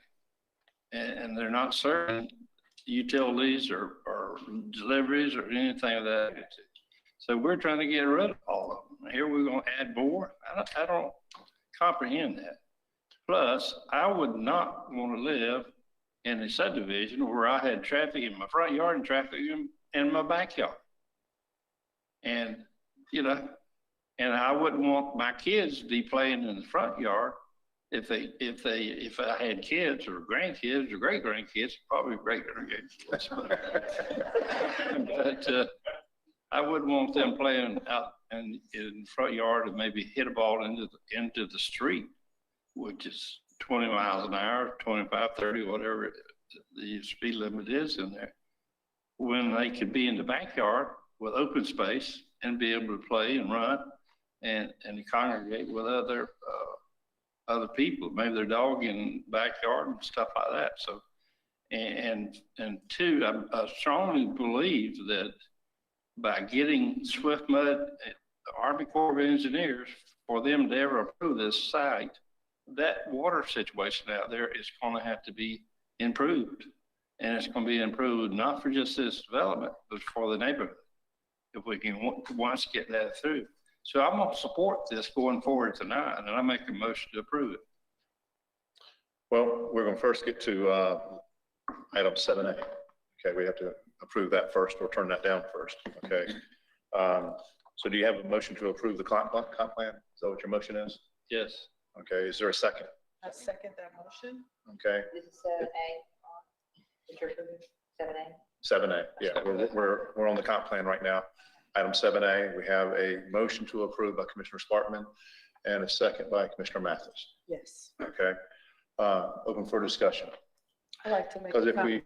if we approve the comp plan, then, you know, it's either needs to be yes to the comp plan and to the rezoning, or it needs to be no. Okay, so that's kind of why we were looking at it the way we're looking at it tonight, and we're discussing it at one time as well. So I just want to add this, okay? From a flooding standpoint, I'm going to echo what you're saying, Commissioner Sparkman. We don't have the authority, and I don't want to think that the city has any authority to deal with the flooding. That is SWIFMUD. That's Army Corps of Engineers. That's not us. Do we have influence there? Yes, we do. Okay. So I don't want to lie to you and tell you we can come out there with our people and fix your issue if you have it. Okay. So we want to be completely transparent and honest there. But I will tell you that in my 17 years here, I have watched the developments, and we work very close with both agencies in making sure that we don't have those issues, and we want to fix them. Okay. So I do believe, and we've had projects that have not gone forward because, like you said, Commissioner Sparkman, they could not resolve the watershed issues. Okay. And one of them was over here at Sonny's, you know, we can reference, you know, with the Chick-fil-A that was supposed to go in there. And so, you know, the developer is going to have to solve this problem, or it's not going to get through SWIFMUD. That's one thing that North Park Isle had an issue that took extra years to resolve because they had to solve that issue before they could move forward. When I look at and Commissioner Dodson, I'm with you on the quality of the development. Okay. When I look at, and we're hearing our own planning director tell us that, you know, when you look at what they're giving us, the 9 out of the 10, plus all the other concessions they're making and the setbacks and so forth, it's more than what's in the T&D.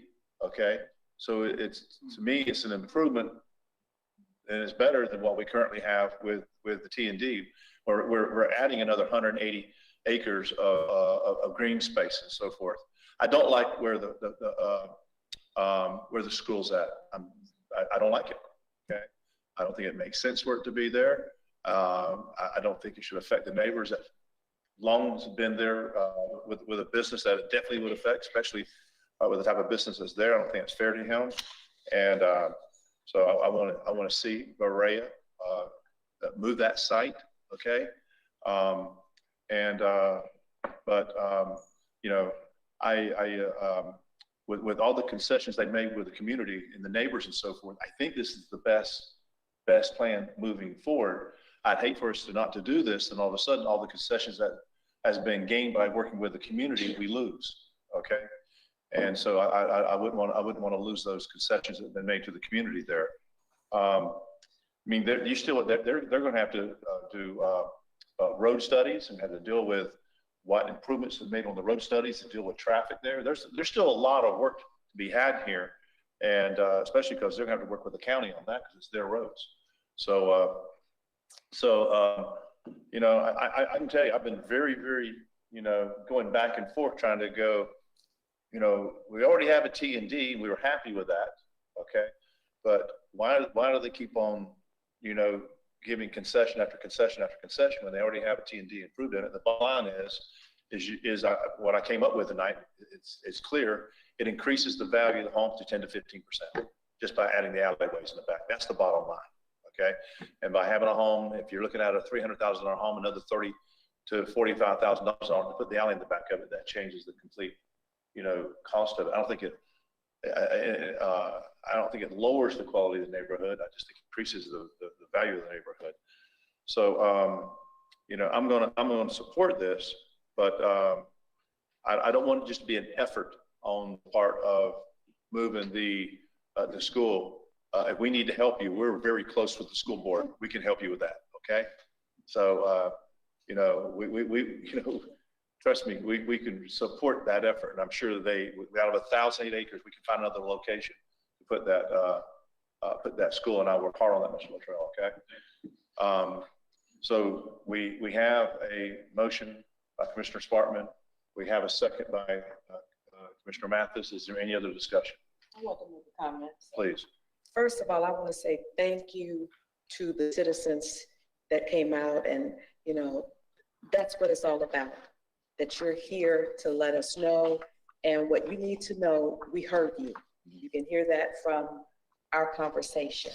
Yes, flooding is a concern. I told you we had that once before in another neighborhood. We took care of that, so we heard you. Thank you to all the citizens for being here and even speaking for the ones that were not here. To the company, Varea, thank you. You made changes and concessions, and even our mayor has asked you to make another one. And like I said, former educator, if you need some help, call me. I'll make a call for you, okay? Even to Mr. Davis if I have to. I've seen some of your D.R. Horton projects. Thank you. I love them. I have some friends that are coming from Virginia, and we've gone around the area. They're looking at homes. So now I can tell them in about maybe how long, 2 or 3 years, I don't know how long it's going to take, D.R. Horton to be in Plant City, and they don't have to move somewhere else. So thank you. To staff, thank you for working with the citizens and the company. And I'm sure the gentleman over there made a comment. How do you know that they're going to do what they said that they're going to do? Because we have staff, and I can tell you, we have a city manager that's going to be making sure they're dotting their I's and crossing their T's to make sure that things happen. We're here to work. We serve you. So I just want to make that point. I am supported, and we'll be watching as well as you. And I appreciate Commissioner Sparkman's comment. Thank you. That this happening will probably fix some of your problems when it comes to flooding. Okay? So thank you very much, and I will be supporting this resolution, sir. No other comments? Place your vote, please. Oh, sorry, go ahead. You said you'd come back. I'll close with that. I was looking at you. Seeing that. Please. Well, let me just start by saying I respectfully appreciate all the views of my colleagues on the City Commission. And we've had these same types of commentary just recently when we were discussing the North Park Isle project. But I truly believe that we're entrusted to make decisions on community values as well as market-driven decisions. If we don't act in that capacity, we may fall into the trap of chasing significant growth, but losing some of what makes Plant City the community we know it to be. I fear that because these projects are large scale. They're very similar in outcomes and in types of development. I voted for the Varea T&D project in 2015 and the land use that it represented. But I can't bring myself to vote for the modifications proposed tonight. For me, there's too many small 40-foot lots with 30-foot homes sitting on a 40-foot lot. Think of a 30-foot size home and how you might live your life inside of 30 feet of livable space on the first floor. There's townhomes attached on 20-foot lots and villas on 35-foot lots. Varea said that they will reduce the number of snout houses from 50% or 25% to 15%, but there's still 15% snout houses. We've all said on many occasions we don't prefer snout houses. I don't know many people that do say they prefer a snout house. But that's what they're going to allow, and it's based on the total amount of allowable housing units. So I value the quality of growth more than I value the quantity of growth, and that's the bottom line of how I feel about it. And so I have to place my vote in accord with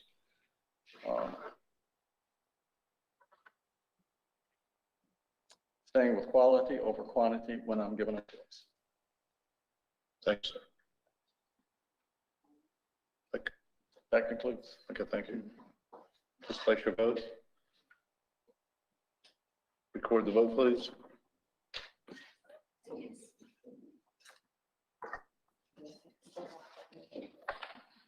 The comp plan is approved with a vote of 4-1. We now have item 7B, which is the rezoning. What's the pleasure of the commission? Motion to approve 7B. Motion to approve by Commissioner Sparkman. Is there a second? I second. Seconded by Commissioner Mathis. Any discussion? You need to amend that motion for your desire for them to move the site yard? No, if, my understanding, city attorney, that if they come back with that other site, then they'll be bringing it back for amendment at that time. That would require an amendment to the comprehensive plan because you'd be moving the location of the school. Do you have some comment? Have you already agreed to something? Yes, so that's what we were discussing back there. I don't think that we would, because that school site can go in any of those comp plan designations. Okay. So our comp plan amendment wasn't dependent on the school going there. I think we've got the flexibility to locate that school anywhere on that site, so long as the school board agrees. So that was my, Mr. Mayor, my commitment was we would use best efforts to work with the school board to relocate that site. And I think we've got the flexibility within the comp plan designations and the zoning for that to be in another location. Perfect. And we're gonna take Ms. Mathis up on her forearm shiver to the school board. It's a powerful one. Okay, any other discussion? So that area is still zoned commercial, though, correct? No, So that's one good thing that resulted from, or another good thing that resulted from the conversations with the Luttrells that we have here, is we committed on that PD that if that school site not used as a school, which we were thinking differently walking into here tonight, that it would be school board choosing in 5 years not to move forward with it, but it still has the assurance on the PD that if it's not used as a school site, it has to be not only residential single family. Okay. Just one point to call that. Yes. You're right. Any other discussion? Seeing none, please place your vote. Record the vote, please. It's approved with a vote of 4-1. Okay. Madam Clerk, next item. There's not a public hearing. Mr. Mayor, it's not a public hearing. If you want to, I could just give a brief report. That'd be good. There's a portion share development agreement that's been negotiated between the school board, the developer, the city as a party. The city's only responsibility is to collect money. But the purpose is to reserve the capacity for the school. There was a payment for which amounted to like 85 high school students that was they were in the capacity. So and Mr. Gardner is here to answer any questions on that end. I think at one time Amber Dickerson was going to be on the line. I don't know if she still is, but at any event, the recommendation is to go ahead and adopt the agreement, the resolution approving the agreement. The school board will be considering it tomorrow. Does anyone need to ask Mr. Gardner any questions about this? Okay, what's the pleasure of the commission? Move for approval. Second. Moved and second, any discussion? Seeing none, please place your vote. Record the vote, please. Approve with the vote of 5-0. Madam Clerk, next item. Other public hearings. This is a public hearing on an ordinance entitled, an ordinance of the City of Plant City, Florida, establishing an exemption from certain ad valorem taxation for certain new businesses and expansions of existing businesses, providing a short title, providing for enactment authority, providing findings of fact, providing for definitions of terms, providing for establishment of economic development ad valorem tax exemption, providing for an application for an exemption, providing for consideration of such applications, providing for no application fees, providing for continuing performance, providing for revocation of exemption, providing for applicability, providing for severability, providing for a set date. in providing for an effective date. Okay, this is a public hearing regarding item 8A on the agenda. Would anyone like to address the commission at this time?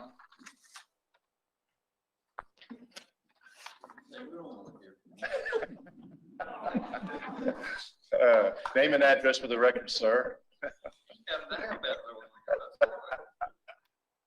We want to put you on the end of the agenda.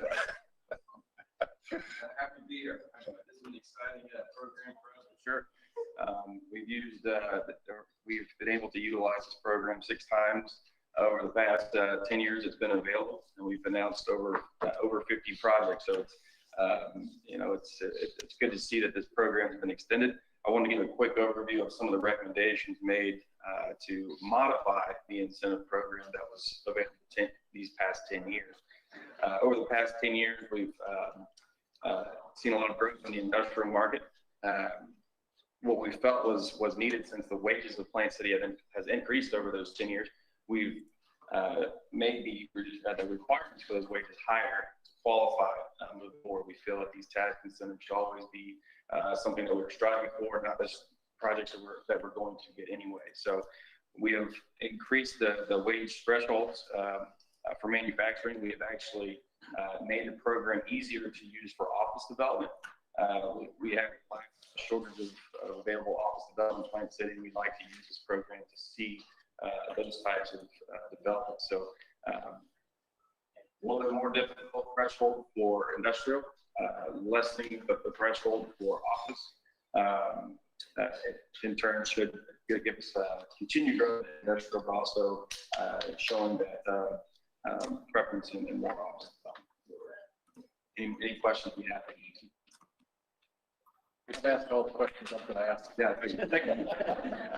Mr. Austin, thank you very much. This is a public hearing, but anyone else like to address the commission at this time? Seeing none, public hearing is closed. What's the pleasure of the commission? Move to approve, accept the resolution for a public hearing. Is a public. Oh, I'm on the wrong one, I'm sorry. Yeah. Move to approve the ordinance. Move to approve. Okay, we have a motion to approve the ordinance by Commissioner Mathis with a second by Commissioner Sparkman. Any discussion? Seeing none, please place your vote. Record the vote, please.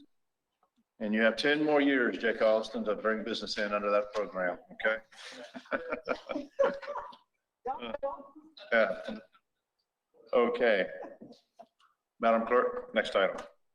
Other resolutions and ordinances. This is an ordinance entitled, an ordinance of the City of Plant City, Florida, amending Chapter 102 Plant City Code regarding zoning regulations, amending Division 8 of Article 4, Chapter 102 Plant City Code regarding planned development districts, creating Article 5, Chapter 102 Plant City Code regarding detailed site plans, providing for penalties, providing for several buildings, providing for an effective date.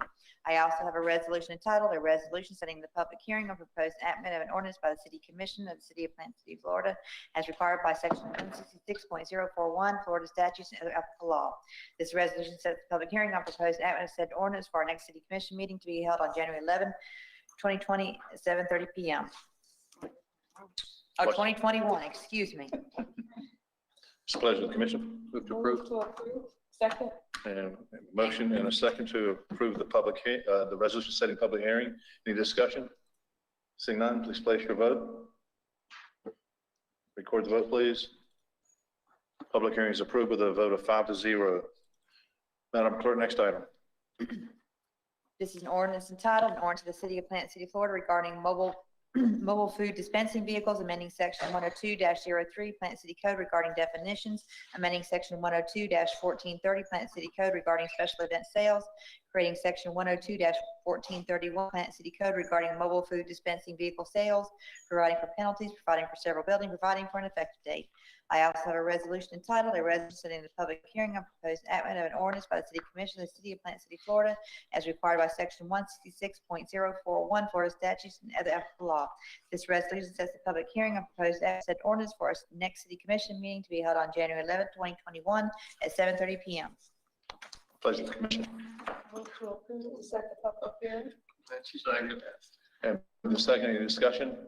Seeing none, please place your vote. Record the vote, please. Public hearing is set with a vote of 5-0. Madam Clerk, next item. This is an ordinance entitled, an ordinance of the City of Plant City, Florida, amending Article 10 of Chapter 102 Plant City Code regarding proportionate share for mitigation of development impacts and transportation corridors, providing for several buildings, providing for an effective date.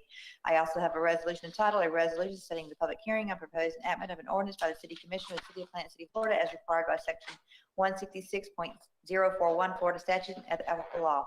This resolution sets the public hearing on proposed enactment of said ordinance for our next City Commission meeting to be held on January 11, 2021 at 7:30 p.m. What's the pleasure of the commission? Move to approve. Second. Moved and seconded. Any discussion? Seeing none, please place your vote. Record the vote, please. Approve with a vote of 5-0. Madam Clerk, last item on the agenda. This is an ordinance entitled, an ordinance of the City of Plant City, Florida, closing and vacating a portion of Newsom Road lying west of South Quadra Loop. I also have a resolution entitled, a resolution setting the public hearing on proposed enactment of an ordinance of the City Commission of the City of Plant City, Florida, as required by Section 166.041 Florida statutes and other applicable law. This resolution sets the public hearing on proposed enactment of said ordinance for our next City Commission meeting to be held on January 11, 2021 at 7:30 p.m. Pleasure of the commission. Move to approve, Your Honor. I second that motion. Moved and seconded. Any discussion? Seeing none, please place your vote. Record the vote, please. Public hearing set with a vote of 5-0. Hey, we've been here this long. Why don't we just hang out for another 40 minutes until midnight? You know what I mean? We have perseverance. Okay, Happy New Year, everybody. This meeting's adjourned. I think Carrie wants these.